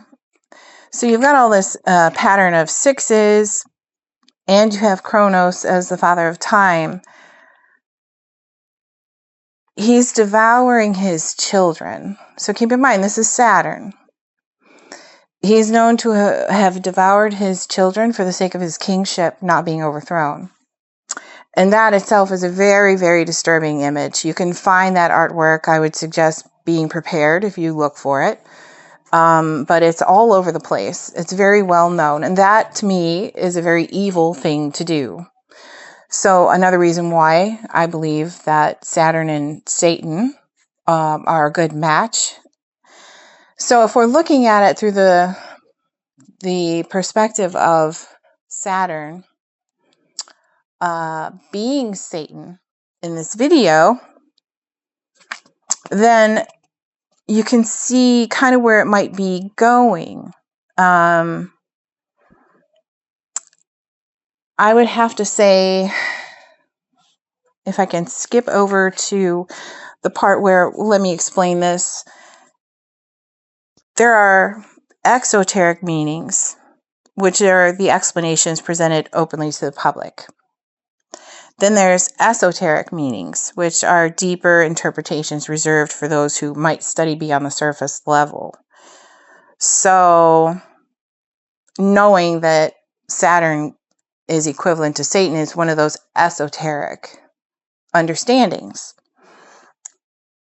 And when you put it together with this video, you can sort of see how it might fit, because Jehovah's Witnesses have always said Satan rules the world. That's not deniable. Like, they've always stated that. Yeah, let me just jump in real quick. It's interesting because I haven't really thought about it that much, where witnesses are the only ones that are obsessed with that. Like, they would always make it a point that Satan is the god of the system of things. He's the ruler of the world. Like, other Christians don't run around saying that. But Right. witnesses are obsessed with that thought of always saying that Satan is the ruler of the world. Exactly. Yeah. Yeah. And when you look at the positioning of Saturn, we'll just call it Satan, it's over the world in the very beginning of the video. So it's as if to say it's ruling the world. And then you have your column that's going over top of Saturn without the rings, as if the pillar itself or the column itself completes Saturn by adding that ring just above it, and they're now one rather than two. And to me, the placement creates the impression that they're not separate ideas, but part of the same symbolic framework. So like Saturn represents the ruling force, while the pillar represents the structure through which the force operates. And the rings being associated with the pillar rather than the planet itself only strengthens that impression in my mind. So what I feel is if the being said here or being portrayed is Freemasonry, Saturn worship, Satan worship, and Jehovah's Witnesses are all one. And they're working together. And do you have any idea how the snowflake and the globe and the bee tie into that? Like specifically why they chose those three symbols to put up there? Yeah, I was kind of thinking about that. So the bee hive itself is another symbol of Freemasonry. Just like the square and compass and the Jachin and Boaz pillars and the trowel and other things you can look up, well known exoteric wisdom. So with wait, the bee, exoteric with the X is stuff that's known yeah, to the on a public, surface level to but the with the general S, public. esoteric, more like with the S is the one that's more secret. Yeah. So when you look into things a little bit more. So, for instance, I'll just go into that just a tad bit more. So publicly, the square and the compasses are described as tools like for building, and it represents to Freemasons, so they say, morality, self-restraint, and upright conduct. But if you were to read Morals and Dogma by Albert Pike, he presents a much deeper symbolic framework. So he's associating the square with the earth and the productive principle, while associating the compasses with the heavens and the creative principle. So productive and creative. And he further discusses these ideas through Hermetic symbolism. So it involves the masculine and the feminine principles. So there's a lot of deep symbology is the point. When you look into these things aren't always as they seem. And so you have to see, how are they placed? Why does something look off? Like, why is there not a ring on Saturn? So Well, yeah, I just want to say what I brought out in the first part of this video, or what I released last week was every other time they plant Saturn and Kilvin Sophia, they always put the ring around it. They emphasize the ring every single time you see it planted. So then it is weird. It's like, why is it in this one case there's no ring on it? It makes no sense. right. And you have, like you said, the snowflake, the beehive, and the globe. So to me, the way things are represented is that the beehive is the collective, the people who are the worker bees. They're the ones who may or may not know why they have the roles that they do. They may or may not question. But in this case, and in the case of Freemasonry, it's for the benefit of the higher ups. So the ones who are particular degrees, others don't know. They just don't know why they're doing what they're doing. They're just being told. Just like Jehovah's Witnesses are being told to provide free labor and create kingdom halls and assembly halls. And they're just doing all of this when behind their backs, these halls are being sold, and who's benefiting from that? So the same with Freemasonry. Maybe their small halls are interesting. Both are called halls, Masonic halls. the people in who don't know much are there to recruit others, just like Jehovah's Witnesses. You recruit more, obviously that turns into more donations, that turns into more community connections, making it seem as though everything on the surface is about helping people. But in reality, when you get to the top, who's it really helping? It's helping the people at the very top. Those are the Yeah. ones benefiting. So the beehive are the people working for the organizations, benefiting them. And then you have your globe, which to me represents the fact that it's a worldwide thing. It's not just small communities here or there. It's a worldwide network. But then you have your snowflake, which is kind of like, yes, each person, they're individuals. Nobody's the same. But everybody plays a role. And sometimes, you may not know why you're playing that role. You're just a peon in the organization, or as some might look at it as, or in the Masonic Hall, you're not necessarily the man sitting in one of the two chairs when you walk in. You're just somebody who attends. And so, but it all makes a difference because it gives the persona of your average everyday person, the individuals. And then it turns an organization into something very powerful or wealthy. So that's my thought on that. So if I can backtrack, one thing I just wanted to mention quick is going back to what you said about people in your congregation that might have really been Freemasons. Mm-hmm. So it's a theory that I've had for a while. Like, I believe that I'm speculating. I believe you have maybe three types of witnesses who aren't really real witnesses as we know them. Some I think are Freemasons, and I think they're there to keep things in order, to make sure that like nobody's getting too smart. When there is certain things going on, like maybe there is something child trafficking or anything like that, then I think that they're there to kind of keep it regulated, like that nobody gets too close. So I think they're kind of like as spies for their bigger masters, but they would pose as regular witnesses, but really be Freemasons. And I think that could be the ones that will maybe kind of sniff people out as far as okay, are they also Freemasons, or are they willing to possibly like be open to it? So um they may take up special interest in people like you, especially who will start to look into Freemasonry and put it online. Um and then I think you have another type of fake Jehovah's Witness, somebody that could straight up be part of the Illuminati, I think. Um and that could be someone who's really knows the whole New World Order big picture, and I think they could just be placed in Jehovah's Witnesses to, again, to make sure that their bigger agenda is moving forward, and to pretty much target anybody, get a person targeted that may interrupt that, or they may see as a threat.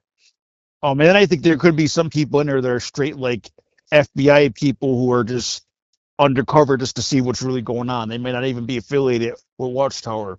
But I say that because I've seen all types of different people who seem like they could have been from any one of those backgrounds. Like, did not seem like real witnesses. And I remember I had this one, there was one brother, he was from Russia, and he was a ministerial servant, but he was never at the hall. And he ended up getting appointed an elder, I think, and still was never like, he was never there, but he was getting appointed. They'd always say, "Oh, he's out of town. He's out of town. He's on vacation," but he was getting appointed. But anyway, so they said he used to work for the KGB, and I'm thinking that's a really weird background to fall for Jehovah's Witnesses. I mean, now that we're awake, only gullible people and people who are in this and like a very spiritually weak or depressed, like you have to be a certain type of mindset to even fall for this crap. It's hard to believe an agency like the KGB would become a Jehovah's Witness. So that was always a weird background that they said that's he used to be KGB.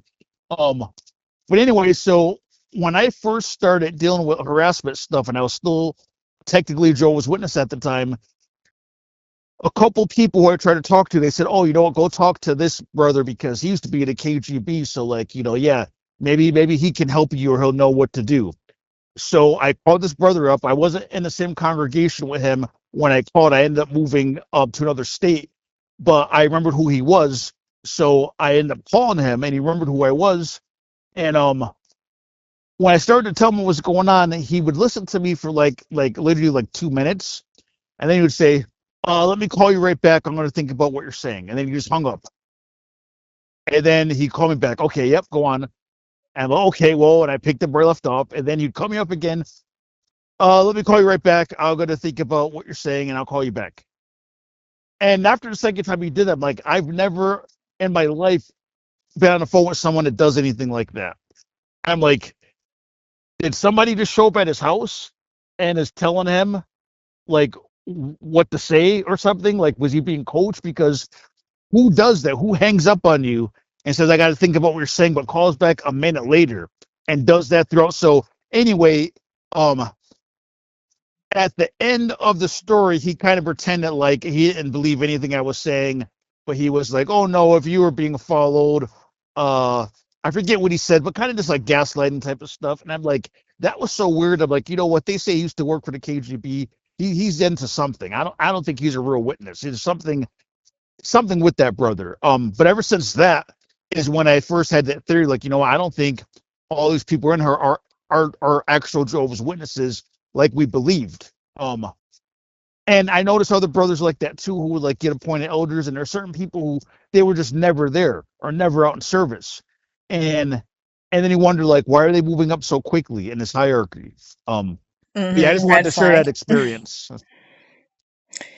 Yeah, it's funny you mentioned the KGB because I remember being in book study and I don't know why it was brought up. I believe it would have been the Isaiah book or the Yeah. Daniel book. Isaiah 1 or 2 or the Daniel book. And it was mentioned that the KGB were infiltrating the witnesses. Hmm. So it wouldn't be the first time. Yeah. And it's funny that they admit that in their own publications. Well, that could be one of those things where on a deep state level, they're all connected. Like, And I because believe Masons, I was okay. gonna say Masons are involved in like the CIA and stuff like that. The old CIA headquarters had the checker floor and everything. So I'm sure that like that could be one of those things where they're giving us clues, like the fact, like you said, they put that in on literature. They probably are aware of some of that, and they're usually. And one thing I realized too is that a lot of those stories might be fake anyway in the yearbooks and those experiences. So you never know what is real, what is not real. Right. That's true too. But it also could be the hidden in plain sight comment that uh, they're admitting that they're infiltrated, Yeah, even to this day. Um, as a matter of fact, it brings me to the thought of the time the Bible was revised in 2013. yeah, And Anthony Morris was standing at the podium, and everybody was, told to when this aired that they had to, go to their local congregations and watch this video. yeah. I remember that. Yep, I did that. Yeah, so did I. And he stood up there and said this little story about how it's a little rough in the beginning because there's such brand new books. But I think he said what he did was he picked up the Bible and gave it a little twist. And I Hmm. thought, looking back at that, boy, that could be, yeah, they gave it a twist, all right. Oh yeah, yeah. That's why it's not called a Bible. The New Mm-hmm. World Translation of the Holy Scriptures. Right. They make it a point not to actually call it a Bible, even You're though they right. say Bible. They publish it is that's not what it actually says on Nope. actual book, Mm-mm. because they gave it a twist, like you said, is no longer And the a translation. New World translation. Yeah. Oh yeah. Yeah. Oh, that brings me to one quick little thought about the New World Order. In the New World, I was at, what do you call that when you left the Kingdom Hall after somebody gave a talk and you went out to eat? Hospitality. Oh, yeah, I couldn't remember that word. Anyway, I was at hospitality, and I don't know why I spoke about this. I don't know what made me say something. I believe I overheard a couple of elders saying the New World something, and I sarcastically, without really knowing there was any connection still at that point, said something about the New World Order. I said, at least you're not talking about the New World Order. And they looked at each other in a way like as if they knew something. And then they said, yeah, that's why we had to stop calling it that. Because there was the term New World Order used by George Bush, Yeah. in 1991. So, yeah, I found that quite interesting. It was a knowing look, as if maybe they didn't realize, or they thought I might at one point or at some point soon make the connection. And they were just waiting.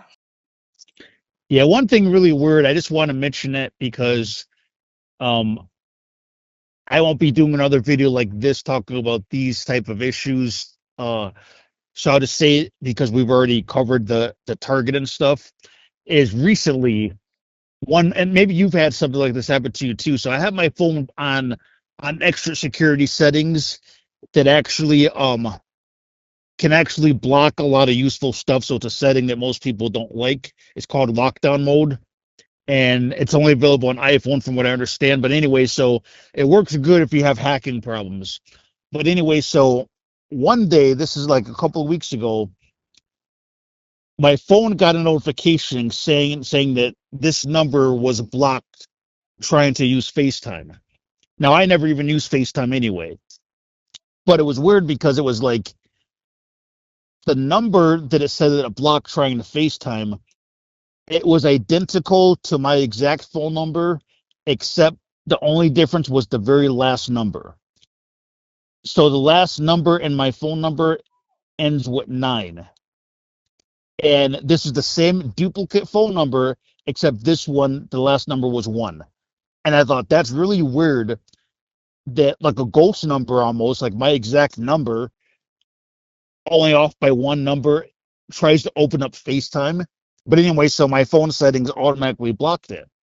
And I think my phone, the settings does that because everybody knows like hackers can turn on your camera and watch you and stuff like that. So I think that what it does is any attempt to open up something that would open up my camera, it blocks it and it lets me know that it was blocked. But why would my duplicate ghost number that's only off by 1 number like try to FaceTime me? It's so weird. I feel like it's some sort of setup. Like in my head, what I'm thinking is that maybe like the number was so similar because someone is trying to set me up using a number that's like that people will mistaken as my number because only off by 1 number, and maybe they tried to FaceTime because maybe they were going to open up like my camera and link me with this other phone and do something with it. I don't know. I just, my intuition tells me there was something really off with that because it was the same, like again, like a duplicate number.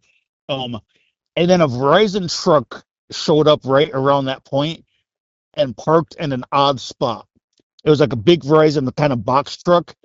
And normally, like if you have like some sort of a box truck, you don't squeeze in a regular parking space between 2 cars. And it was weird because he parked like maybe a certain distance from me. But anyway, I think there was something weird with that, like a setup. And I'm just wondering, have you ever had anything weird like that happen with your phone? Well, yes. All through these years, well, my husband and I got the new phones. They were at the time S9 Pluses, Samsung. We started having something happened where text messages were getting swapped. So paragraphs would get all discombobulated, and what he would send something to me. Sometimes I wouldn't even get it, but when I did, it would combine his new text message with a previous text message. It would just pull paragraphs from somewhere else or make up its own stuff and send it to me. And then we would have, that would happen between the two of us. And then we would have times where you would hear people talking, and you know that it's not, it was not just a mixed signal. There was something as if it was an accidental slip up, or perhaps you just started getting hacked and And you you heard the just, people talking. yeah. Good driver. Good driver. Good driver. Stand by one.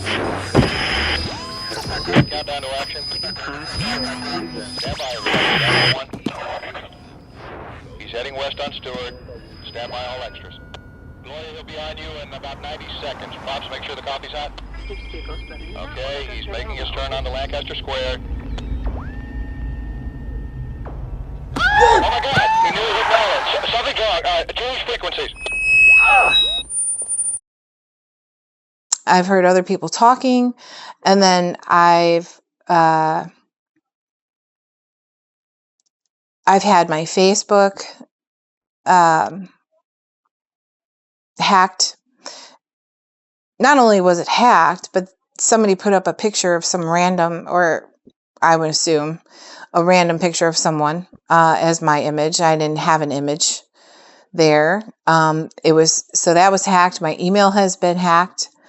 My credit has been hacked. Student loans have been taken out.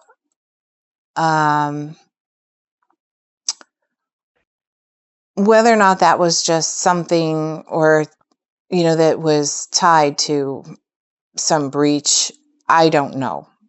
But it seems there's always something. Yeah, I wanted to jump in what you said about messages being discombobulated and swapped in different parts. Mm-hmm. So I've suspected stuff like that, where like there's been certain people who I've been cool with, and then out of nowhere completely start ghosting me.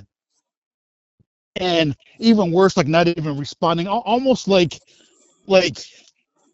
if I had a conversation with them that I'm not aware of, like something's missing. It'd sort of be like if I just suddenly cut you off and stop responding to you.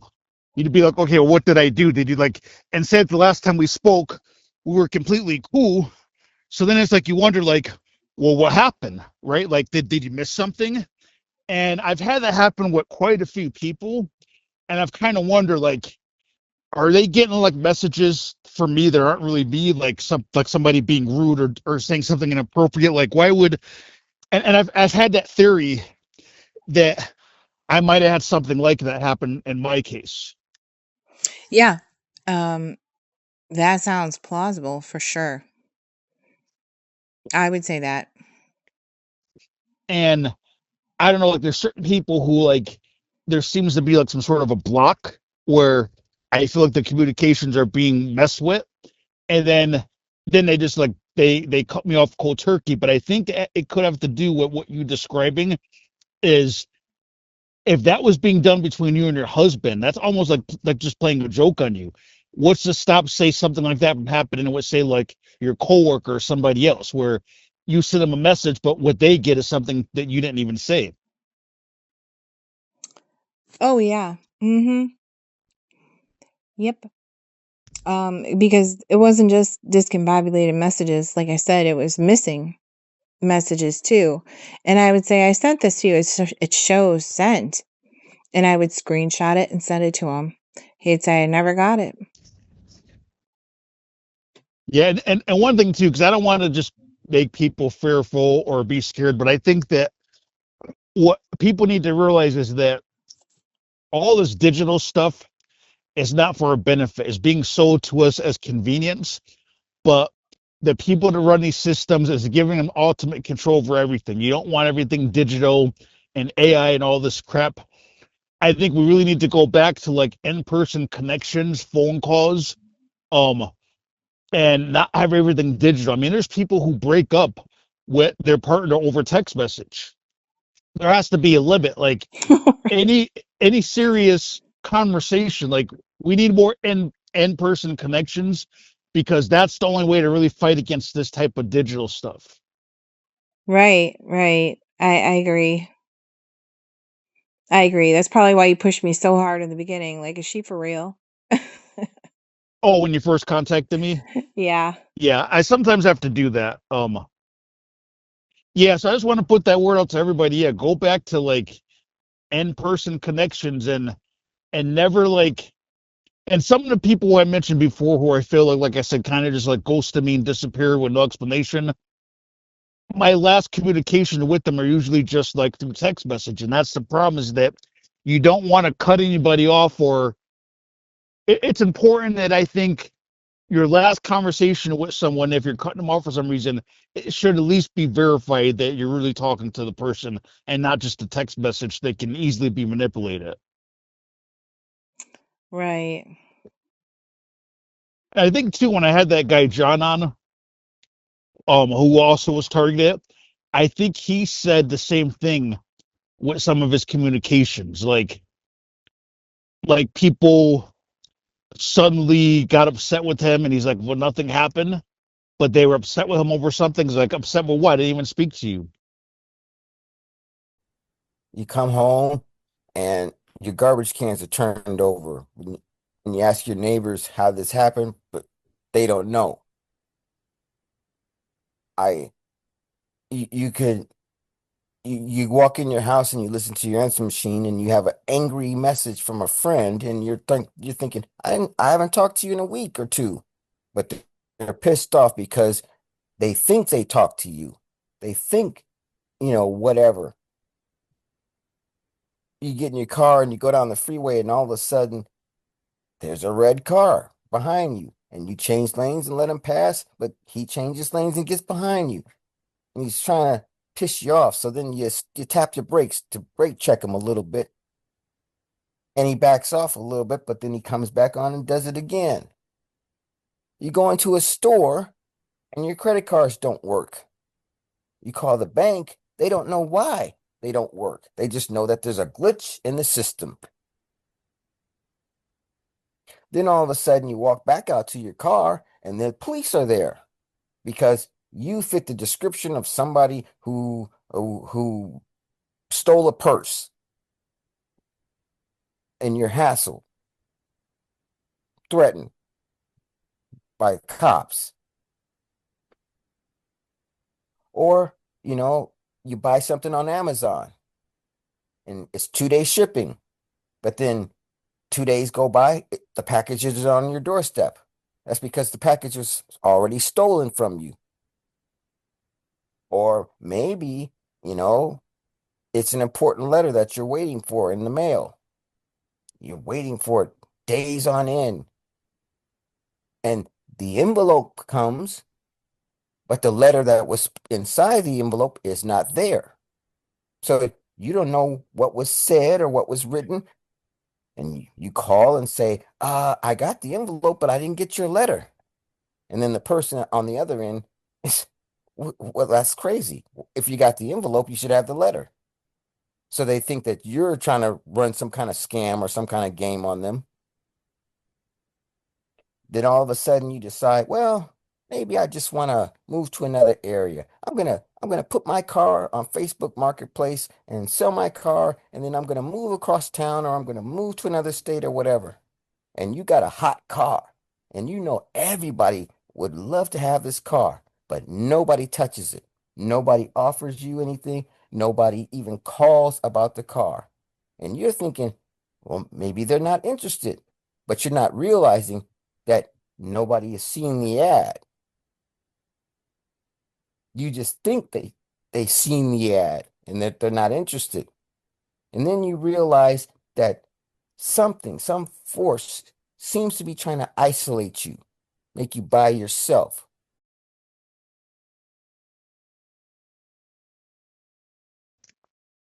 I'm sorry I brought you all over the place with this interview. It wasn't really my intention to go this deep into some of these issues, but did we miss anything? Oh, there is the case of who I thought was my friend, and whether or not, because she was a sister, she was like when you said John, it reminded me of how he was the man who was dating a woman who was keeping tabs on him.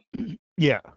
Yeah. So was this sister.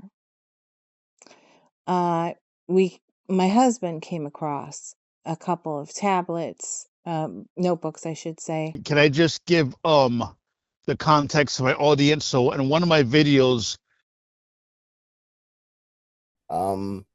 We dated for a couple of years. And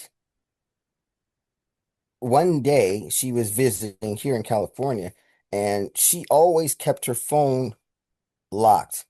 I mean, when she put it down, it was locked.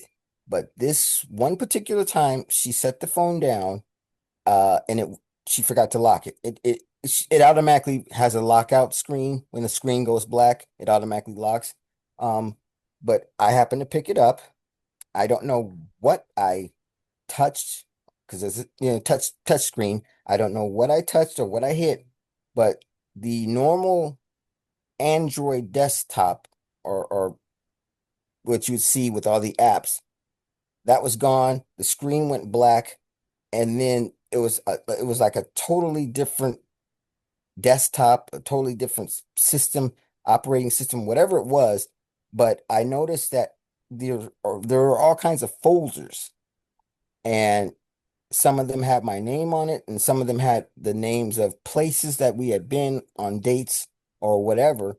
Um, and I was like, "Whoa, what's this?" And I clicked on several items, and going through the phone, and then I realized she was keeping very meticulous notes on everything I did.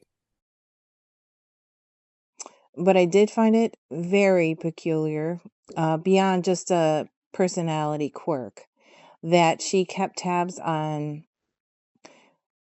everything my husband did. And it seemed to just mostly be him. She had a notebook with his name on it, and she kept it in her bags as she came over to visit. We never confronted her about that. how We did you thought find it? my husband would snoop around. She was in her house for weeks at a time. And he would look at some of the things she did leave behind. And I mean, she was one to write things down, like her time she took her medications, time she ate. But this seemed completely unnecessary, especially considering my husband wasn't home most of the time. It was as if he was her target, Yeah. and it didn't make sense as to why. I mean, he'd always been kind of in and out, Was she a and JW? she was a JW. Okay. Interesting. Yeah, she was a JW, and she wasn't actually active. I would say most of the time she was inactive. So it was a very strange thing. Just to me, it was a very strange thing. In a way, she, like the elder you had mentioned, who was appointed an elder, even though he rarely showed up for the meetings, Yep. it sort of seemed the same. Like she still had this respect given to her, even though she didn't show up to the meetings, barely listened unless she was in the mood. Really not sure what to make of what she was doing, but I found it very odd. Very, very odd. I mean, was she connected to something bigger? I really don't know. There were some other incidences with her in particular that seemed very strange. She was Is she another still one. around? No, we don't talk. She was one of What I'm the. wondering is she's still in the area. Oh, no. We've moved an hour away from where we were prior. Okay, Which but only an hour away though. yeah, she would Okay. actually come and visit. We were close in the very beginning when we knew each other. We first knew each other, 5 minutes away. And then when I moved, she would come over and spend the weeks at a time to make her hour drive that her parents would bring her worth it. And we had found the notebooks before we had even moved. But like I said, there were some strange things that she did that made me question how she fit into this organization, because again, there was this liking for, she wanted me to copy the Wizard of Oz soundtrack for her. And I'm thinking, here we go with the Wizard of Oz again. Oh, so she's not the same person you mentioned before with the Wizard of Oz? No, different. Okay. Yeah. Well, like I said, I Well, knew quite a few people in the hall in different halls, I should say, who had this strange obsession with the Wizard of Oz. The yeah, other the thing, reason oh, I go was just ahead. going to say the reason I asked if she was how far away she was is because if your husband was her target or someone she was supposed to watch, she could still be very much active, just not visible. And nowadays with Oh, technology, you don't have to necessarily be that physically close to people. yeah. She didn't drive, so her parents were the ones who always brought her places. Yeah. As far as her having our phone numbers still, they're the same. Hmm. And what she does with that, I'm not really sure. But there were some other instances where she was very strict on like certain things within like how her morale, as most Jehovah's Witnesses are supposed to be. But then she had me watch this movie with Tom Hanks in it called The Burbs, and that was a movie talking about devil worship. And I mean, it was kind of satire, but if you know about The Burbs, the next door neighbor ends up being a devil worshiper, and there's murders taking place and all kinds of stuff. And I found that very odd, just very odd that anybody would. I mean, I understand going a little overboard with a little risque kind of PG-13 type movie, but this was like, to me as a witness, going way overboard. And there were a few other instances, but those are the two that really stuck out. Yeah, from hearing it from the outside, I think there's definitely something with her. Definitely. I can't say what. Did we pretty much cover most of what you wanted to share? Yeah. Okay, because I was gonna say we're at 2 hours and 34 minutes. yeah, I can see the time too, yeah. Like, okay. Yeah. Well, Okay. I thank all of you who are listening to this that have stuck through this whole video. It was very deeper than I thought. Originally, I wanted to focus really just on what I discussed in a video last week, but we got really deeper into those issues more than I thought. But I'm glad that we did, because I know that there's going to be a lot of people that are going to reach out who are going to be happy we spoke about what we spoke about in depth, because other people are going through some of those things too. And I think, Jane Bennett, that it was very, very interesting that you had so many Masonic Jehovah's Witness connections, an actual person, that just validates all the symbolism and stuff that I do on my channel. That there's definitely some sort of connection. And I've said this before. I do not think all Freemasons are bad at all. I think that the organization of Freemasons is similar to Jehovah's Witnesses in the fact that most of the lower level people don't really know really what's going on at the top, just like Watchtower.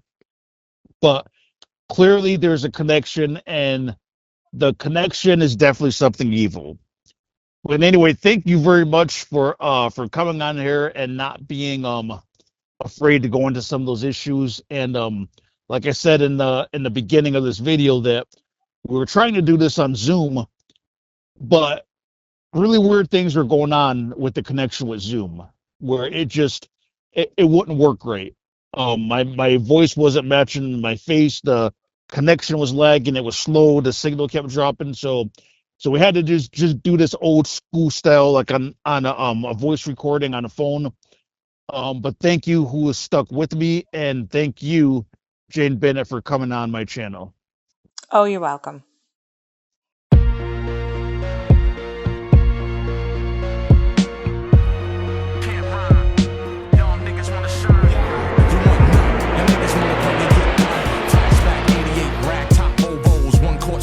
Slash for logos, 200 hyenas roam the arena, scheming on the truck Chevy, quick to rush every criminal mental, satanic pen pal, wild style on your wax for 10,000, most notable, hip hop quotable, see many win, only one got a show to do, floor soaking wet with the drinks and dance sweat, tell me which click got the deadliest handset, I'll make the mic pump, force make your feet stomp, murderous beats move like rope for you to jump, in the 2-inch, tighten with the woo wrench, non-qualifying ass niggas be John Bench, spin the reel, enough vegetables on the grill, got a deal, no return with the rope seal, yo, breaker, 1-9, you can't rhyme, y'all niggas wanna shine, get offline,